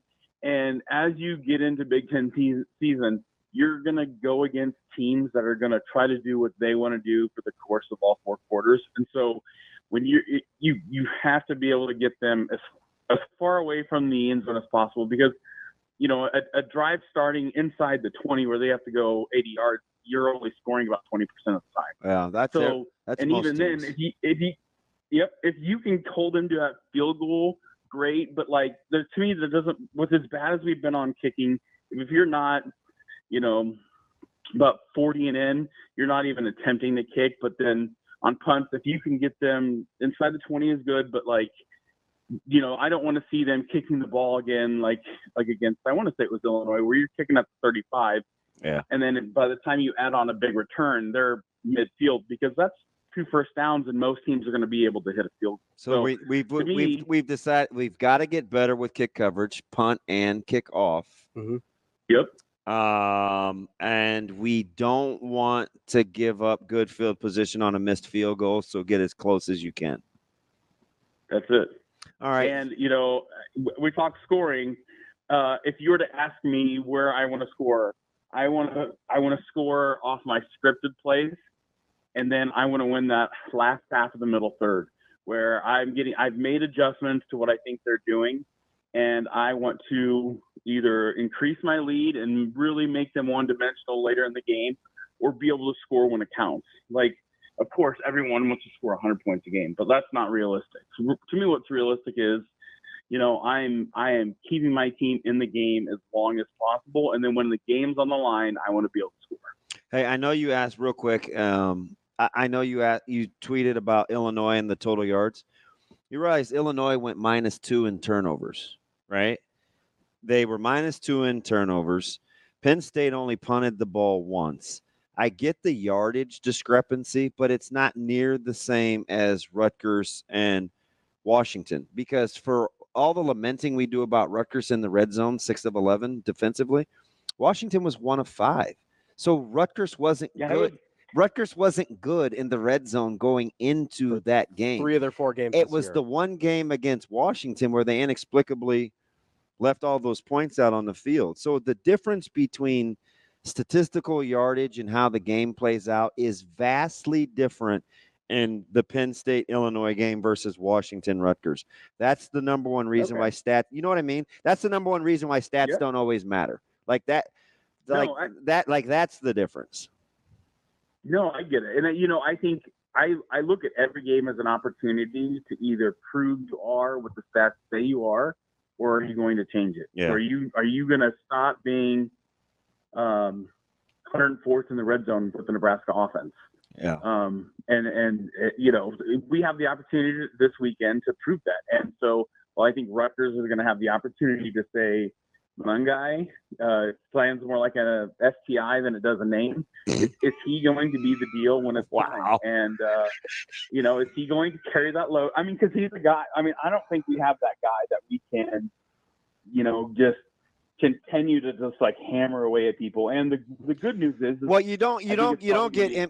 Emmett Johnson's life without Dell in it. So you need both of those guys, in my opinion. Correct. Yeah, absolutely. So I think it's going to be a close game, and just hope that we're able to pull it off. All right, my man. Appreciate you. Have a good one, guys. Can I get? Let's get to Kevin. Oh real quick. yeah. Kevin, go ahead. Kevin, go ahead, bud. What's up? Kevin, hey guys, hey, how are you? Go ahead, champ. Hey guys, yeah, I just a quick observation I had about special teams and stuff. I was down at the last home game and Mm-hmm. it was halftime when they came out for halftime for warm up, and I just kind of noticed I was watching the kickers and both teams were kicking towards the south end zone, and what I noticed is Illinois came out with their kicker, came out with their snapper, their holder, and their kicker, and they were warming up that way. And Husker kickers, well, there was only one, came out with just a tee and kind of nonchalantly just kind of kicking the ball and just nonchalantly, and it really seemed like Illinois was really working hard at it. Even during warm-up. Mm-hmm. It just seemed like Nebraska was just like ho-hum, and then the kid, our Husker kicker, missed a couple, and I'm going, dang, he's missing a couple. Yeah. And it was getting close to where he had to wrap it up, and he kicked the last one and he missed it. And I said, oh man, don't leave missing that last one. Leave on a good note. Yeah. Or just come up a little closer and just kick one, so you're, so you got that feel of making one. Yeah, I appreciate the call, Kevin. We'll hold that thought because I know you're chomping at the bit to get to something. Well, yeah, it was on the rushing game thing that Lance kind of brought up in passing. We'll but get to it. We can get to that coming up next here on Hurrdat Sports Radio. Wrapping up hour number 2 here on Hurrdat Sports Radio, AM 590, ESPN Omaha, ESPN Tri-Cities. That's DB. I'm Ravi Lulla. I'm reminding you, get to hurrdatsports.com to order your first of its kind Omaha hockey yearbook. Got position breakdowns. You've got question and answers from some of the highest profile members of the team. You can get that all at hurrdatsports.com. We're in the pre-order stage now through the 7th. Make sure you get your copy ordered today. Wanted to get on something that Lance kind of said in passing. And this isn't even about Lance. It just kind of reminded me of some of the narratives out there about Nebraska's running game. I had a funny story. You didn't travel, right? You weren't in West Lafayette. No. Okay. You should have seen Avery's shoes. Okay. It's weird. I meant to joke with her. Are we today or tomorrow for Ave? Tomorrow? The shoe game is always pretty on point, right? She had on Dunks. Okay. But they were all Boilermaker colors. They were black and gold? Yeah. Kind of like mine today. Listen, they were off the chain. Yeah. And I was like, hey, if we didn't know better, I think you were boiling up. No, it was just funny. Like, I didn't even know they made them in those colors. I don't know why I thought of that except for looking at your sweatshirt. Yeah, the sweatshirt would have went perfect with what. Yeah, I got my black and gold Jordans on today. Yeah, those are terrible. I love these. Yeah, I'm glad it's not Purdue week. These are great. It's beautiful. It's awesome. Well, I waited till the proper week to wear them. So I'm not, not gonna. You kind of boiling up with that sweatshirt though. I do like. Is that in honor of Graham Harrell? Yeah, that's my guy. I don't know if I would have jumped the gun on him. I'm wondering if there was some internal pressure. Maybe. On Ryan Walters. But the offense or the defense is bad too. Yeah. And he's a defensive guy. He is a defensive guy. Don't ever be bad on the side of the ball you're supposed to be good at. That's hard to defend. Yeah. It really is. No, I wanted to, so Lance brought up. I swear to goodness, you know how social media is funny. I swore up and down for years this dude didn't like me, and now I talk to him all the time. Yeah, I can't tell you how many times that's happened. At least 10. Yeah, that's like Josh, our Josh. I'm like, why does this dude talk to me? I think he hates me. Yeah, but it's just weird. Maybe it's like Nebraska football. Like I swore up and down, like King D, the dude with the Detroit. I'm like, this guy doesn't like me. It's never positive interactions, and now it always is. All we do is talk football. Yeah, I think part of it is kind of the tone of social media too. Like it's hard to And mine is very matter of fact too, because I don't because I'm paranoid. I don't want people to to twist words. And I think it's hard to judge somebody's intention on social media. But if I get a certain, Because why would I like Joel? No, Joel's not bad. It's very straightforward though. Yeah, but he's got his moments where he's a little where it's like, Joel, we really doing this today? But my favorite. What? When he calls you by your first name and he's already tagged you. Yeah, it's like, I know you're getting your wrist slapped. I'm here, but back to Purdue or back to Lance and rushing. Yeah, you're not mad at Lance again. No, this isn't even anything to do with Lance. Isn't it weird? I told you he's way better on the phone. Yeah, no, I 100%. He's two different people. You got phone Lance and then you got Twitter Lance. Phone Lance is cool. Twitter Lance, I can leave. All right, let's go. No, he reminded me because he was talking about wishing that Nebraska kind of had this bell cow back like Rutgers does. Kind of you get the 20 carries a game, whatever, and you go, hey, you don't get this life with Emmett Johnson without Dowdell in it. And I wanted to say, shout out DJ Rezac. I wanted to interject. You don't get this without Barney in it either. Oh, the sweep keep game? Yes. So did you find it odd? So I think maybe you're going where I was about to go. That Coach Rule said, hey, can we run the ball without Barney on the perimeter run game? Because that's a baby gauntlet he's throwing down. Yes, but I don't actually. So what I think he's doing is challenging his offensive line. He is. I don't think he's actually. He's 100%. I don't think he's actually saying he doesn't want to use Corey Barney. I know. Those, right? Because after the game on Saturday, he said our horizontal run game helps us later on. Like that stuff matters. Yeah. So people that were hating on me at halftime, let's just remember that Coach Rule. Are you traumatized? Coach Rule said the exact same thing that I was telling him, and they were telling me. Is this the people that were being mean spirited to you? No, the people that were fully melting down. I told you, real time, halftime, you got to listen, you're a bad man. They were fully melting down. But I got kind of mad yesterday because I was listening to, I can't remember. So what else is new? I stay mad, but got that right. I was listening to some other commentary on the Nebraska game. I don't remember if it was a podcast or a show or what it was, but they kept referring to the jet sweep game and the sweep keep game and the pop passes and everything as gimmicky. Well, when you and I was doing it, it was a blueprint. So that's what I wanted to get to, right? Because how gimmicky did it feel when Melvin Gordon was taking those things in the Big Ten championship game to the house for 80 yards? Man, stop listening to those people. Why is that gimmicky? It's not. It's not. That's just run game. They're not running flea flickers. That's gimmicky. We're not running hook and ladders. It's jet sweep. Was it John? Somebody asked me yesterday what happened to good old fashioned toss. Yeah. Right. And I was like, hey, toss is hard. Yeah. Because it's the pitch game. I think they call it. Pitch. The pitch game. Because teams run so well. Yeah, it's hard you can't just get around the corner. You almost have to run it downhill, and it's basically then it just turns into outside zone. Yeah. Right? Like you get it in the back's hands and right you're just away. kind of waiting for the gap. He's on the perimeter. Or you're waiting for the cutback. You let him find a crease. It's hard. I don't know how Derrick Henry did it against Buffalo, but it's hard to just turn around and pitch a guy ball. But apparently if you're the Detroit Lions and Derrick Henry's pretty good. Man, the Lions offense is sick. But they would run pitch. And it's like it's really hard to do. How is this working? Yeah. But so the answer to that was the jet sweep and the perimeter game because it's hard to reach guys on the offensive line. When I say reach, it's like overtake. Like you get your outside shoulders and offensive lineman, you get them turned. And now that you can't cut on the perimeter, it's really, really hard. It's hard. And so I think the jet sweep game is kind of an answer to that. Yeah, it's kind of the equalizer. And then I heard people complaining about the one Gabe Irvin carry when they're at the 5, he gets a 4-yarder. It's because he lined up as an H-back.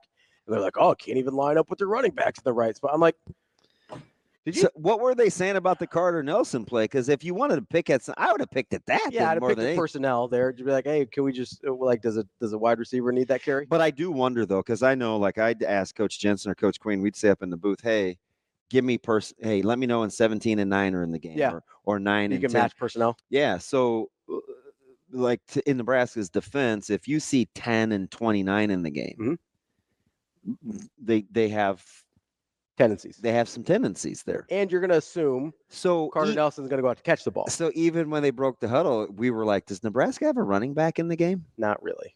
It didn't. They didn't. But so that I could see where that was probably part of it. It's kind of the bizarro world version of the Lindenmeyer play, right? Is you come out in a set that's almost always run, and then you throw this pass out of it, and you get a wide open Lindenmeyer. Or again, did you see the Patrick Bryant play with Illinois, where you're like, hey, let's put a wide receiver in the backfield. Or how about what Penn State did? Yeah. At the end of the game against Illinois. So you put, which was about at the 3-minute mark. I think if you guys want to go back and watch that, you put in everybody will be stealing that personnel that have certain tendencies, and then you try and go against those tendencies, right? Yeah. So I don't even have a huge problem with the Carter Nelson carry. But my whole point is these people are freaking out about, oh, you can't just line. Nobody just lines up and runs the ball. That's not a real thing. So like 2 teams in the country do that. Even at the high school level, like we don't struggle. And I shouldn't even there's conversation about how best to run the ball. Bring guys into the box or spread teams out. I had a fantastic conversation I was having a conversation last night with C-Hap. And we were talking about guys in the box and stuff like that. And I think now the way to run the football in the last, 10 years maybe, is what are people doing? They're spreading the ball out and they're picking running lanes. Yeah. They're not putting 2 backs in the backfield and inviting another guy in the box. Right. How many times did I say during the broadcast, I'm not sure why Purdue would get in any condensed set.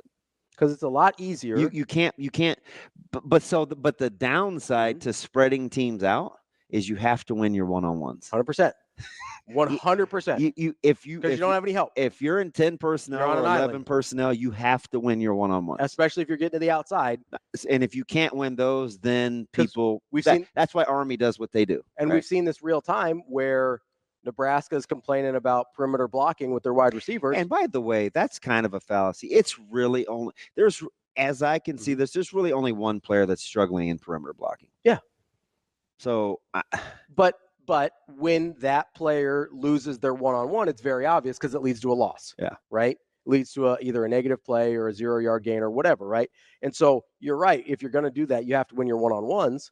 But it's easier to find running lanes when you're out in space. Maybe you have a couple guys that have to win one-on-ones. If I'm Maccabee, I'd have been like, why are we in trio bunch? Like, he's like, I don't like this. I don't want to do this. And you know what Nebraska started doing? So let's say Maccabee was to Card's left, because Purdue would not do front side handoffs, like just give him the ball on that side, which is, you saw Detroit do it last night. It is so sick. Yeah. Because it keeps you honest as an inside backer, but that's neither here nor there. So Nebraska, if Maccabee was on Card's left, they would assume inside zone back to the right. So Nebraska's D line would slant left. Yeah. There was no. You weren't going to win those matchups. You weren't. You know what? So it was really. That's why he ended up with 12 for 30 or whatever he ended 13 up. for 41. I think. Just there wasn't enough versatility in the run game, and I don't know why Card didn't keep the ball more. Yeah, I do have a question for you. Is Kyle Shanahan pretty good run coach? Yeah, run offensive play calling coach? Yes. Are they gimmicky? I mean, they sure do a whole lot of stuff, and they block a lot of things a lot of different ways, and they put a lot of guys in motion. They hand the ball a lot of different guys. Hey, go watch Detroit's run game. Anybody ever call that offense gimmicky? Nah, they don't. It's just running the football, isn't it? Maybe we relax on the gimmicky stuff for Nebraska's run game. Wow. That's CB. I'm Ravi. We got Mick Schaefer coming up next from Husker 24/7. Kicking off hour number 3 here on Hurrdat Sports Radio, AM 590, ESPN Omaha, ESPN Tri-Cities, KFOR in Lincoln. That's DB. I'm Ravi Lulla here on the Pillar Exterior stage. We're joined now by our friend Mick Schaefer from Husker 24/7. What's up, Schaefer? Not a ton. How we doing on this delightful Tuesday morning? Mike Jade, I mean, life's got to be. Are you living a semi-charmed life? I mean, what? Like third eye blind over here? Do you know what to do with yourself? I mean, I am not doing crystal meth, as that song might imply. So I mean, yeah, I didn't say that. We'll start there. I assume life is good, man. I'm checking out your social media. I know you're eating well. You got Huddy acclimated to baseball. Your Vikings are playing well. I think you believe in your guardians. At least I hope you do. It's hashtag blessed, right, Shay? I mean, life has not been bad by any means. Things are good. Things are going well. They were going even better when it was. Are you the 20 waiting for a.m. the other shoe to drop guy or what?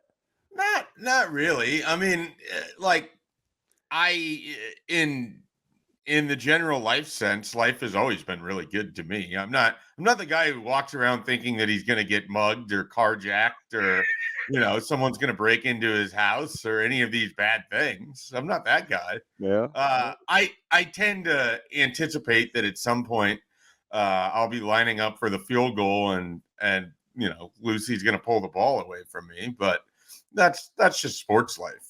That's not real life. Real life is almost always good. Sports life just comes with a bunch of things that allow me to complain, and that's really what people like.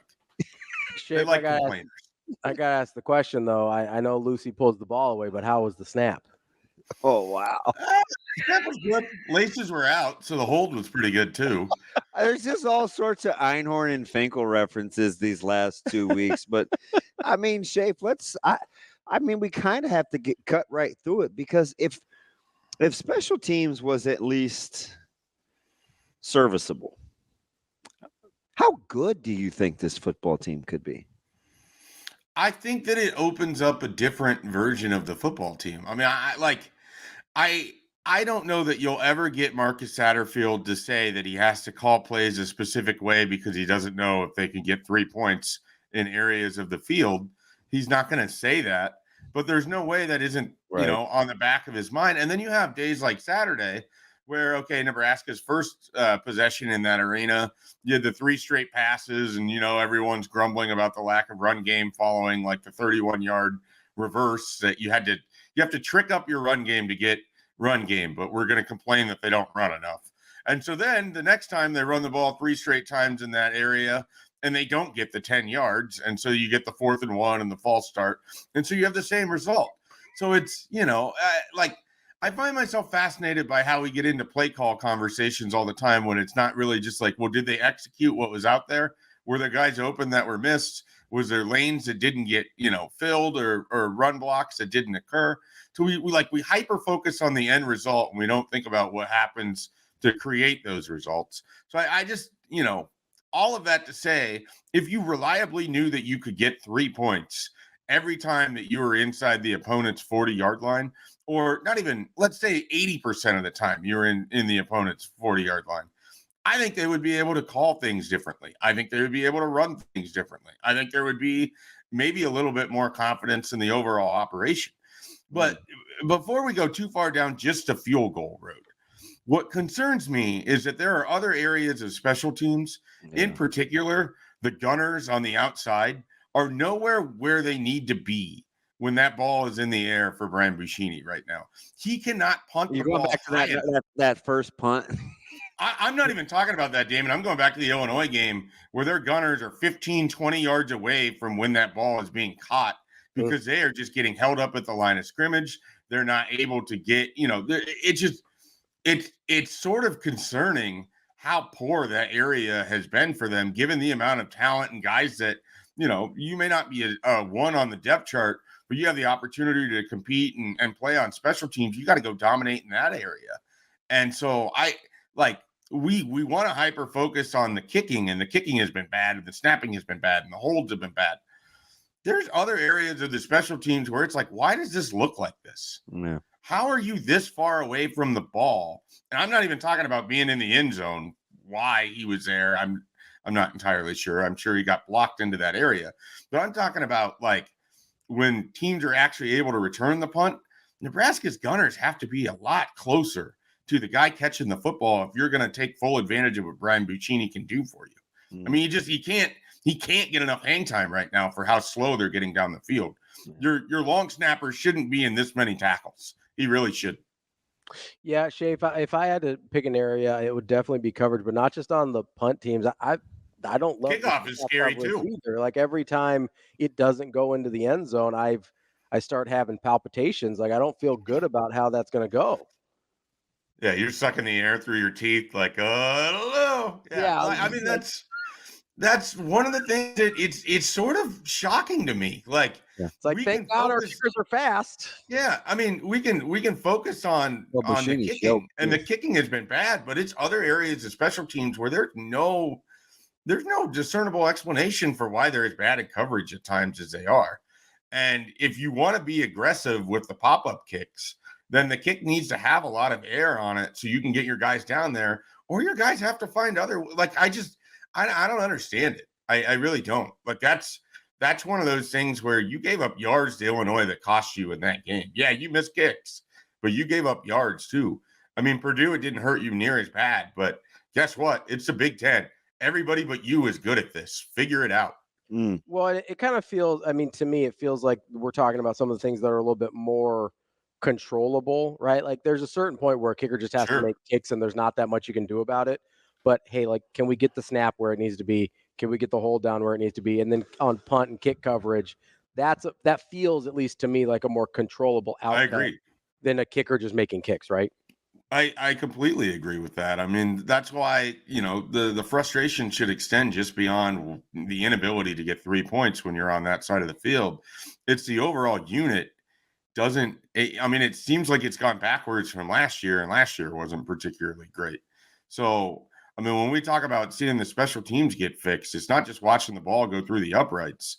There's a bunch of guys that can take onus on them. What am I doing to help our special teams? Why aren't we better as a unit beyond just, our field goal kicker, that kind of thing? Schaefer, if you're watching, you were talking, excuse me, spit it out, DB. We were talking about run game earlier and how to arrive at it. And listen, I'm as big an Emmett Johnson fan as there is. But I do think there's something to the complementing of each other in terms of how they want to run the ball late. We could just safely say, hey, this has got to be by a committee thing, given kind of how this offense looks situationally and how they want to play the long game. Well, and I do think, just kind of piggybacking off of how you started this, I do think there's a complementary set of skills across those three guys. I mean, I think some of the stuff that Ramir can give you, you're not going to get from Dowdell. You're not going to get from Emmett. Some of the stuff Emmett's going to give you, we haven't seen from Dowdell. And sometimes the game flow is absolutely perfect for Dante Dowdell. So I think all three of those guys have to be utilized. The challenge is, figuring out when is the best time to deploy this version versus that version versus that version. And that gets into a really, difficult thing of can EJ Barthel continually pick the right guy or pick the hot hand? Or does Marcus Satterfield's play calling line up with the guy that's on the field right now? Like, so when we go to committee, it's easy to say, okay, these guys all have different skills. Let's utilize them in that way. It's a lot harder to see what that looks like in game flow. Like, when is the right time for Dante Dowdell? When is the right time for Emmett Johnson?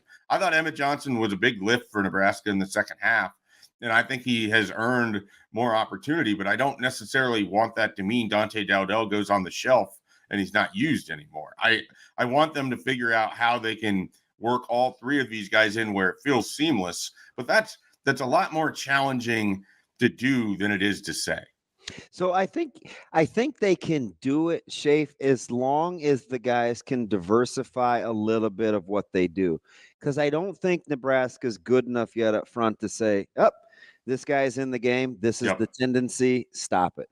Right. So sometimes they may have to, I'm not going to say throw the ball to Dowdell, but let's say you may have to run a screen with him or, put him in a 3-by or do something different. And then in the same, let Emmett Johnson run out of the eye or something like that, just because I think that would help both. I think that would help all the guys too.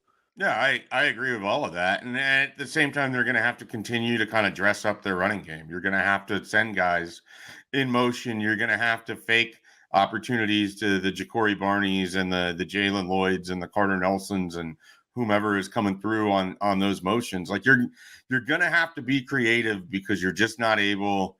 And I think it's pretty evident. You're just not able to line up and run right at teams and just go, this is what you want to do. Try and stop it. I just don't think Nebraska has that ability. So they're going to have to make teams think, and they're going to have to be creative. And we saw that they can do that. I mean, the way that Ja'Cory Barney was used on Saturday was smart. I mean, you utilize him and you utilize things that Purdue isn't going to do well. I wish that we could have seen a little bit more Heinrich Haarberg in the quarterback run game, because I think that would have really opened things up for them as well. But that's all out there. It's just, how do you work that in without taking the ball away from Dylan Raiola? Because the other part of this whole conversation is we're now 5 games in, and it feels like the more often you take the ball from Dylan Raiola, the less effective your offense is. That's So the you have to be able to work that all together. Yeah, it's because you want to punish teams late, and let's not act like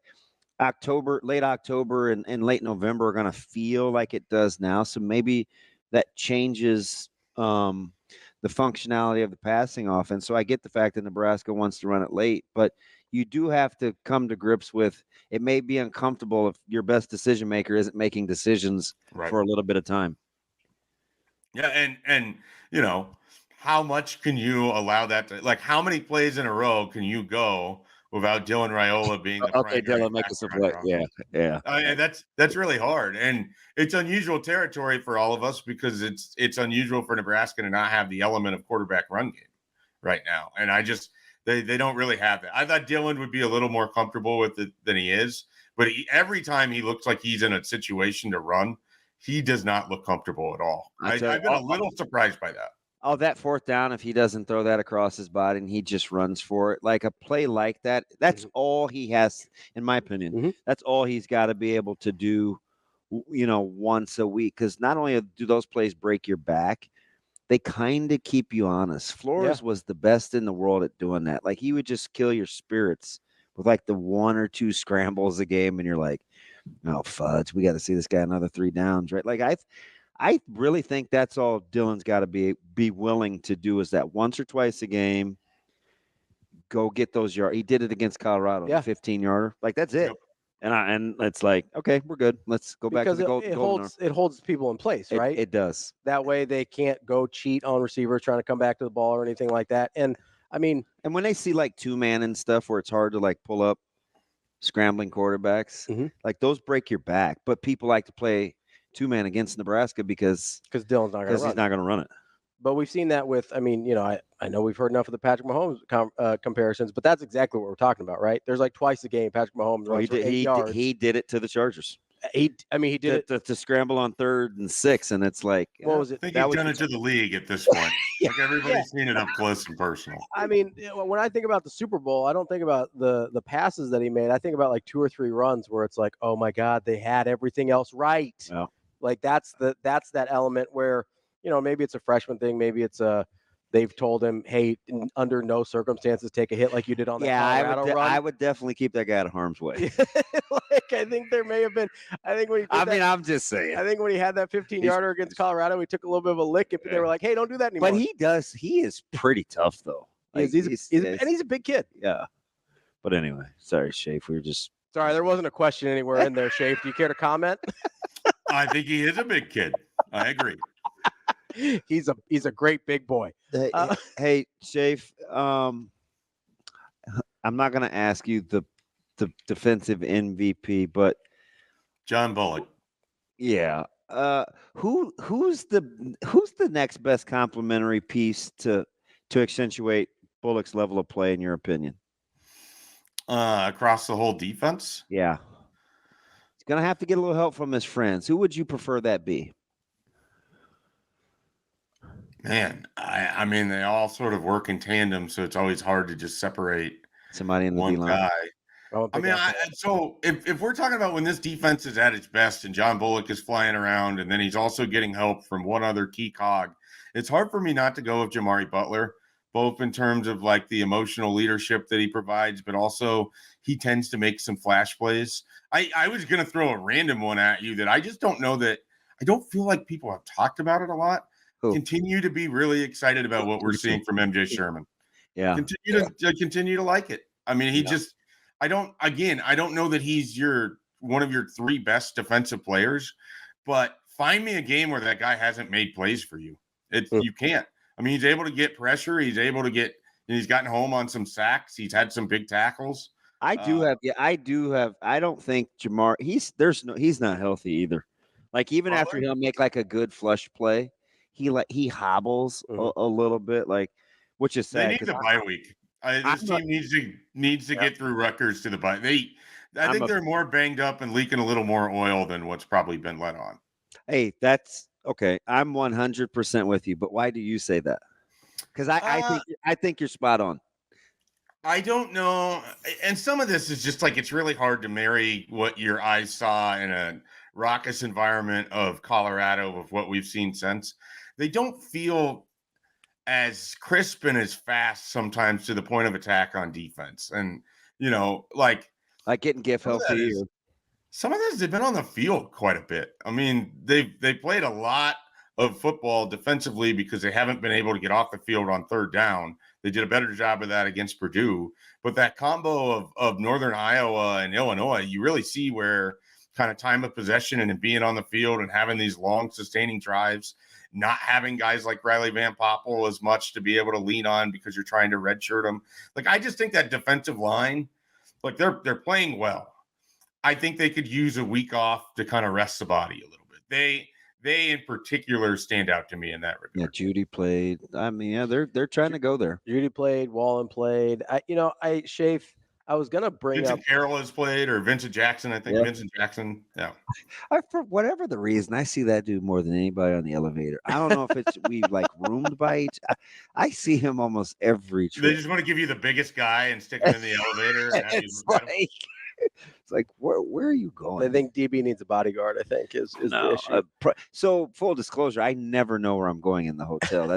That's part of the problem. You don't usually know where you're going when you leave the hotel either. Yeah, whatever. You need a hotel guy? You gotta have that guy who's just at the hotel that can inform you of what direction Also, you need to go. I'm going to say this, and I'm going to leave this right here and move on. At one point, I had to come out. I walked through the lobby because we got this email about staying in one part of the hotel.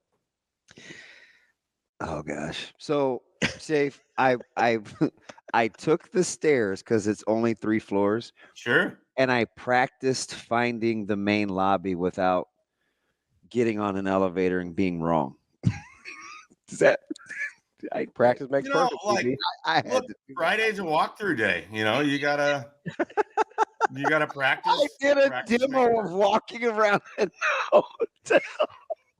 I was like, oh boy, if I'm wrong, at least I got the stairs. Did you do a demo on like which stadium to get to? All right, we're moving on. All right, I'm just making sure. Hey, so Mike J, let me ask you something about is Nebraska going to have a good problem or a problem when it comes back to getting the secondary back all the way healthy? I think they're going to have a good problem. I think they have a lot of depth. I think they have some pieces you can mix and match. I will say if they're sort of through 5 weeks, kind of where I'm at as maybe, I don't want to say a disappointment, but I feel like the safety play has been more of an issue than I would have guessed coming into this year. And then I just go back to, was Omar Brown so much bigger than we gave him credit for? Did he put these guys in positions and just sort of take on that vocal leadership role?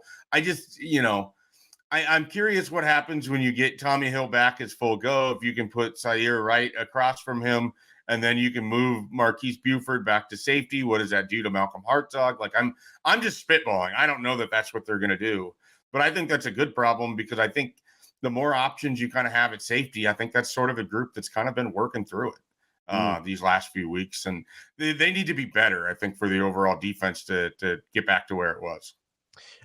Schaefer, have we not given enough consideration to, I get, because the secondary got me thinking about the depth that Nebraska's shown this year, because, I mean, we haven't talked about Bly Hill in a long time. A lot of people assumed he was going to be a starter. You're looking at Tommy Hill being out. They're buying time with Mario. They've moved Marquise. And so you've got that in the secondary. At the linebackers, obviously you're missing Javen Wright for a good chunk of the year until last week, and he's obviously not 100% healthy yet. Coach Rule, although Pro Football Focus seemed to think he played pretty well. Coach Rule that's encouraging. Coach Rule brought up the third string left tackle. We're on our second guard at whether he's the backup or the starter. We don't really know. But what did you make of that, Schaefer? Like, did you kind of went out of his way to call Mazuka a backup? Rule? Yeah. I mean, I think everything with Micah Mazuka right now is just sort of like it feels like he gave me the impression he's over it. But he's, it's well, okay. Why wouldn't he be over it? The guy hasn't played in the last 3 games. Now you're answering questions about him getting on a plane going somewhere when he's not on your travel roster. At some point,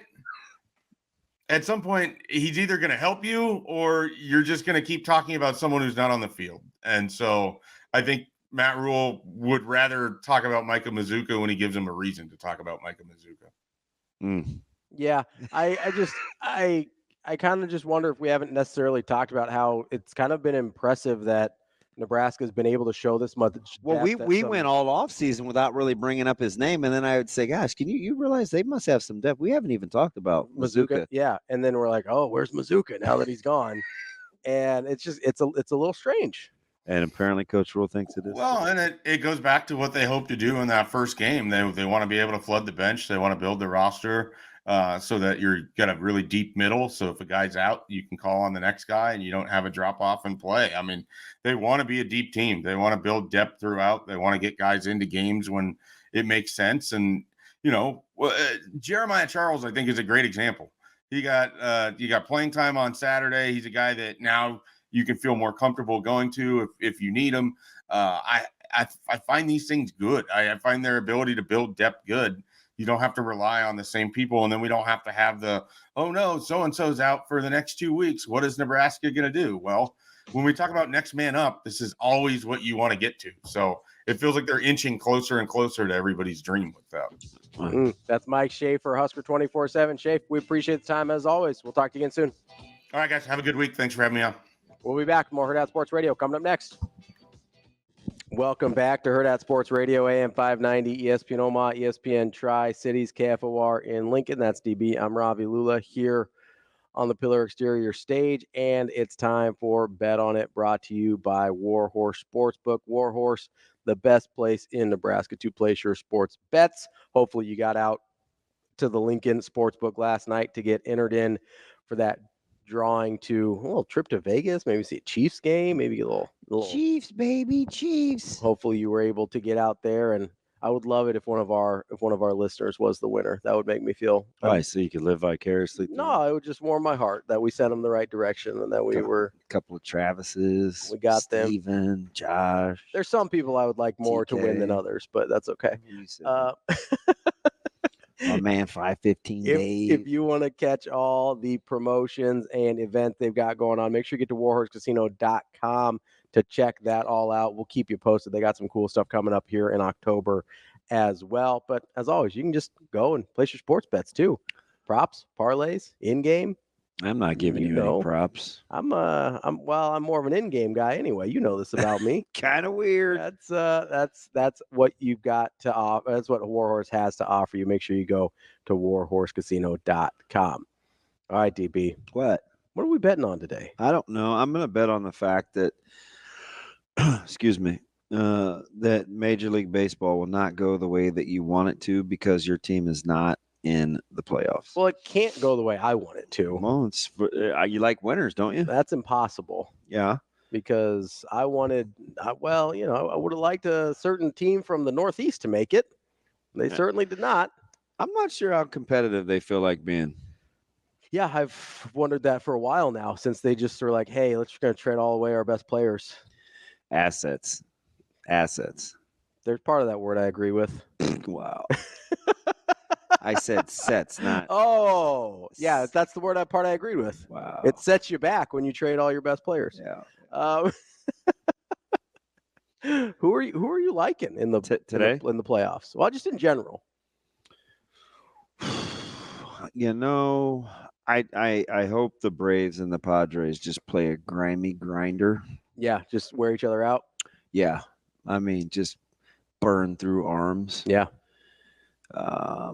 But in the American League, I'm going to go back to the well because they were my pick when the season started. I'm going to take the Orioles out of the East. I think they're healthy. They're going to recalibrate. I think they're ready to go. I will take. I mean, I have to go back to what I said at the beginning. I just hope it doesn't happen. I said Orioles, Padres. So far, so good. Yeah, but the Padres are now going to have to go through the Dodgers fairly early. Yeah, they're gonna have to go the long way. So I'm going to throw a curveball, and I'm going to go Orioles-Dodgers. Orioles and that's interesting. Are you just like you talking yourself into it? No, I'd rather be right than. No, I know, but like you've been talking all year about how you don't love, like you're a little hesitant on this Dodgers team. I am. Is it just you don't like the rest of the field that much? No, it's like I like the fact that even though they're the Vegas fave, Mhm. it's slight, and nobody really likes them, not even in their own division. Mm. I mean, heck, the Phillies could be there, right? And nobody's talking about. I like the fact that the Dodgers are, for what they are, Kind of flying under the radar. flying under the radar. Okay, I could buy that. Finally, You seemed a little hesitant on them all year. yeah, because I watch them. No, I know that's kind of why, but I'm surprised that's why you're taking them. They're fundamentally flawed. Mm. But I'm betting. I'm fading the Padres more than anything because typically when it gets to nut cutting time, Padres aren't going to get it done. Yeah. Now the most fun team to watch is going to be the Brewers. Yeah. I'll be glad that America's actually going to watch the way that, because stylistically they're different than a lot of teams. Yeah. And I mean they'll beat the Mets today. Yeah. Yeah. Well, I'm not so. Well, it's Peralta and Severino. I mean the Mets just traveled. I think this is a really hard turnaround for the Mets and Braves today. But I kind of rather be fresh than waiting. It's only a day though if you're the Brewers, right? Yeah, but baseball's used to it. I know. They're used to playing every day for sure. But I don't know if one day off kind of leads a rest. I thought the Brewers would be favored by more. Like that's kind of my hesitancy with either the Dodgers or Phillies in the NL is that they're going to be sitting a little bit. Yeah. And I don't love that. You like Scoble today against Valdez? I don't. Yeah, I think so. I'll take him. You're getting good plus money. I like plus money. Don't we all? You know me. I love plus money. All right, let's just go through it real quick. Yeah. Just for today. Just for today, not series? Nope. Okay. Tigers, Astros. Astros right now currently sitting minus 155. I'm going to take Tigers. Oh, all that plus money. Royals, Orioles. That is, Reagans and Burns. It's nice. Currently, the Orioles sitting minus 155. Give me plus money on Royals. Ooh, dog day. Severino and Peralta currently minus 142. I'm going to take the Brewers there. Okay. Ooh, this is the chunkiest one. What would you have made King versus I don't know who's throwing for the Braves. I don't think they do either. Yeah. I'm not going to assume. Right now they're sitting at what? Minus 220. Not too bad. Minus 175. The highest total of the day belongs to who do you think? Wow, highest these are low. Total? Ooh. Padres Braves? I'll just tell you there's not one over 8. Padres Braves. There's not an 8. Yeah. Well, who is it? Brewers Mets are at 7.5. Yeah, I mean they're expecting some tight ball games. Yeah. This Royals, how are they going to score in the Royals Orioles game? They may not. What's the run total? 6.5. But that's not the lowest. What's the lowest? Tigers Astros. Oh yeah. 6. Yeah. With Valdez and I told you the world isn't ready for Riley Green and the Tigers. Yeah. Well, I smell bet. I smell bet. Him and his paltry 264 average and 24 home runs. Well, that's who we like today for the baseball. They're riding on one arm. What are you going to do? Literally. Let's go to TK. Yeah, that's TK. That's our bet on it segment brought to you by Warhorse Sportsbook. TK wants to get back to the running game a little bit. TK, what's going on? Good morning, fellas. How are you? Hey, buddy. I very much appreciate before the beginning of the 9 o'clock hour, you guys were talking about a little bit of how running the ball is more than just, hey, block the guy in front of you. It's that easy. Just block them. Just block them. And how that's not how it works. Damon, no, unfortunately, it's not because you got unathletic guys who are smart like me who have to block these really athletic guys who are kind of dumb. That's really hard. And the dumb guys are over there because they're athletic. Wow. So, TK here for typecasting. Just slandering the defensive linemen. They're great people. They're just dumb.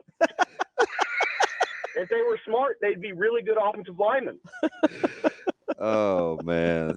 TK, how do you want to? So don't you think it is an advantage that Rutgers runs duo just like Nebraska?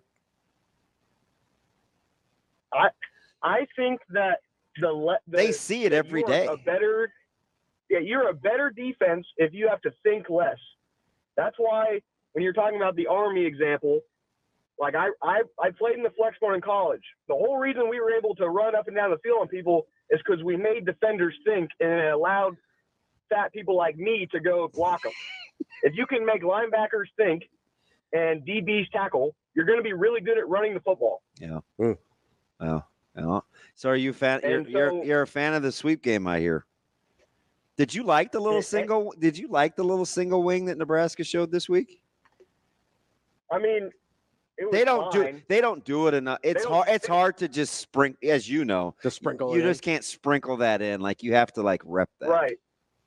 And I think like there's a lot of people who, at least the Nebraska fan base, don't realize that you have to have like a Joe Moore award level line or a crazy good running back like Gianti in Boise State to be able to just line up and run the football at people without some sort of pre-snap motion or quarterback run game. For as good as Michigan was running the ball last year with handoff run game and no real QB run game, they would formation people to death. Mm-hmm. Almost everything looked the same, didn't it? They were so.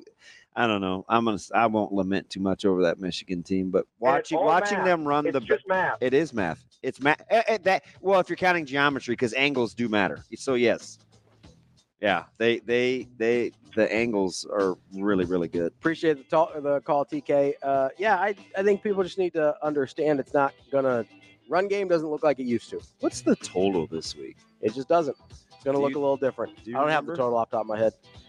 What I do have off the top of my head is coming up next. We're going to talk to our guy Scott Eklund, covers Washington. They got a big one for 24/7 Sports on our Big Ten Whip for Tuesday. 41. Woo. Holy smokes! We'll talk to Scott from Dogman.com coming up next. Wrapping up the show here on Hurrdat Sports Radio, AM 590, ESPN Omaha, ESPN Tri-Cities, KFOR in Lincoln. That's DB. I'm Ravi Lulla here at Hurrdat Sports Bar and Grill, as we effort Scott Eklund from Dogman.com to talk about Washington.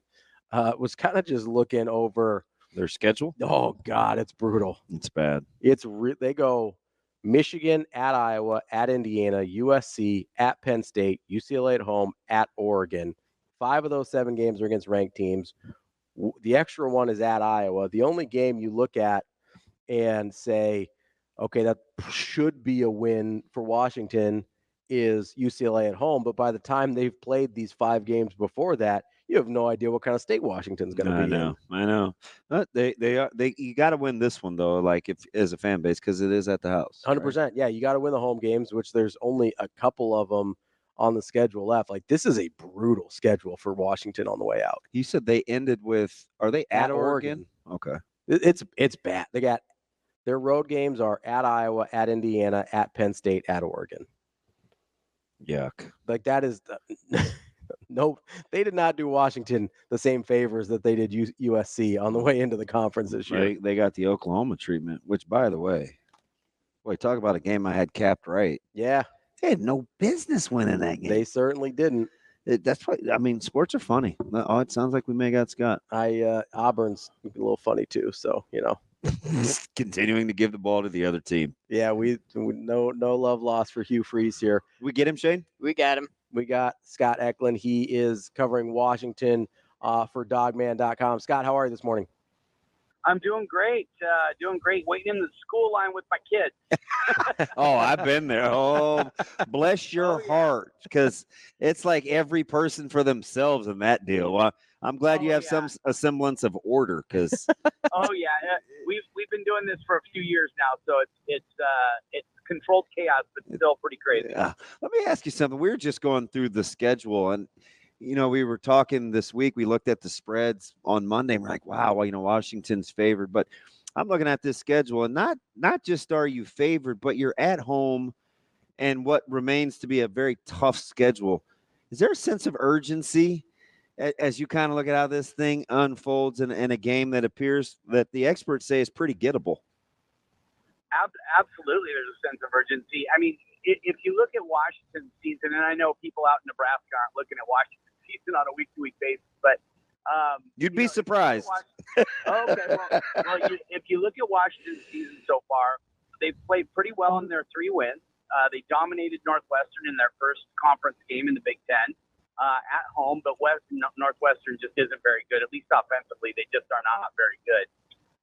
But their 2 losses, they lose to Washington State in the Apple Cup on a neutral site, which was basically a home game for Washington, even though it was at a neutral site. It was a Seahawks stadium. And they have a chance to win that game despite 16 penalties for 160 yards. They still came down to the last play of the game to win that game, and they didn't make the play, so they lose that game. Then against Rutgers on Friday night, a very winnable game. They missed 3 field goals. They lose by 3. They have a blocked field goal right before halftime that should have sent them in at the very worst down 7-3. But instead, on the next play, because there's a guy runs on the field to celebrate when the play's still going on, they get another play and they throw a touchdown. So that gives them 7 points. I mean, Washington should realistically be 5-0. And not to mention the 2 turnover on downs. Yeah, and the 2 turnovers on down, one on the 2-yard line, one on the 2-yard line. So you think about what Washington's season could look like right now. You could be talking about game day here at the University of Washington instead of, we don't even know, where, we don't even know what this is going to look like for the Huskies. So what I do know is that Michigan comes in with a good running game, one of the best running games in the country, with Khalil Hastings and Donovan Edwards. And Donovan Edwards killed Washington in the championship game last year. But, if they can make them one-dimensional, which Michigan kind of makes themselves one-dimensional as it is because their passing game just is nothing, this is a winnable game for Washington. And, yes, there's a sense of urgency because if Washington wants to get bowl eligible at the very least, you're looking at the rest of the schedule, and it's going to be tough to find 3 more wins. So if you can come out and win this game against a good, not great, Michigan team, I think that definitely propels you forward. Scott, let me ask you, because these games like Washington had against Rutgers are so difficult to kind of get a good feel for, right? Even if you're, watching from afar like we were here in Nebraska, when you're in it, do you think it's more likely that the team looks at that game and says, hey, we actually kind of dominated this game. We played really well. If we tweak a couple things, we're in really good shape? Or do they kind of start to get discouraged and say, hey, we played really good football and still couldn't find a way to win? Like, where do you think the psyche of the team is after a game like that, which played out, as you kind of mentioned, like really strangely? Oh, I think it's the first one. I think they say, hey, we played well enough to win and we still didn't even play that well.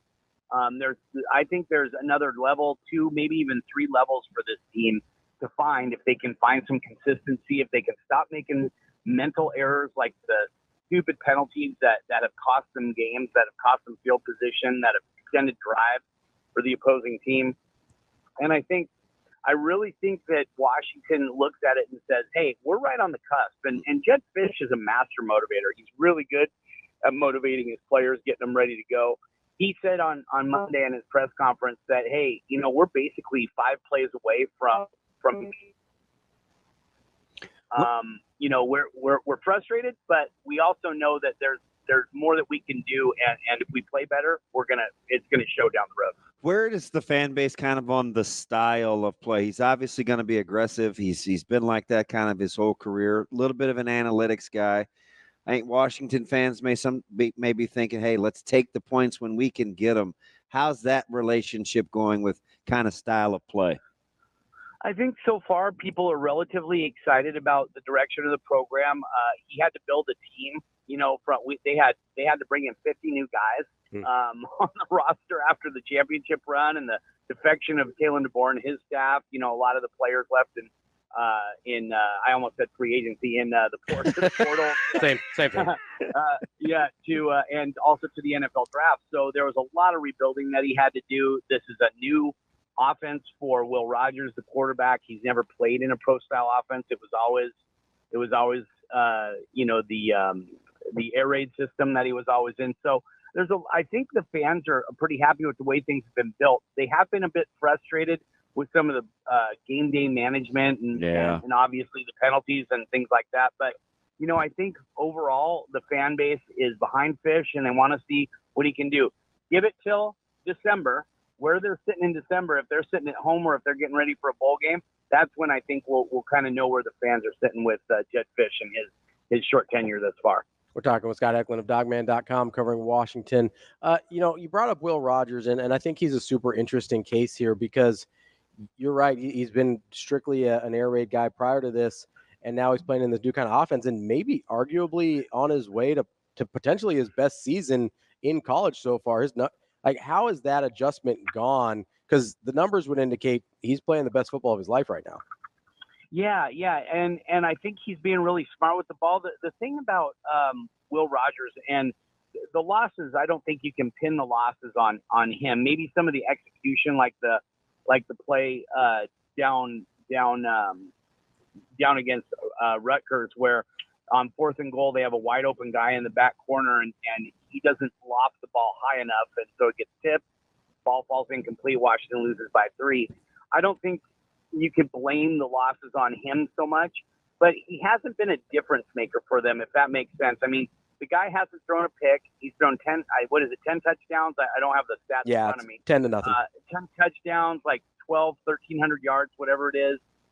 Completion percentage is in the mid-70s. I mean, you can't ask for a lot more from him, but he's just not making – like, one of the differences between last year's team and this year's team, and granted, there was a lot of NFL talent, obviously, on that team last year, but Michael Penix could make plays out of nothing. He's the one that was taking the chance down the field, and we just haven't seen that very much from Will Rogers at this point.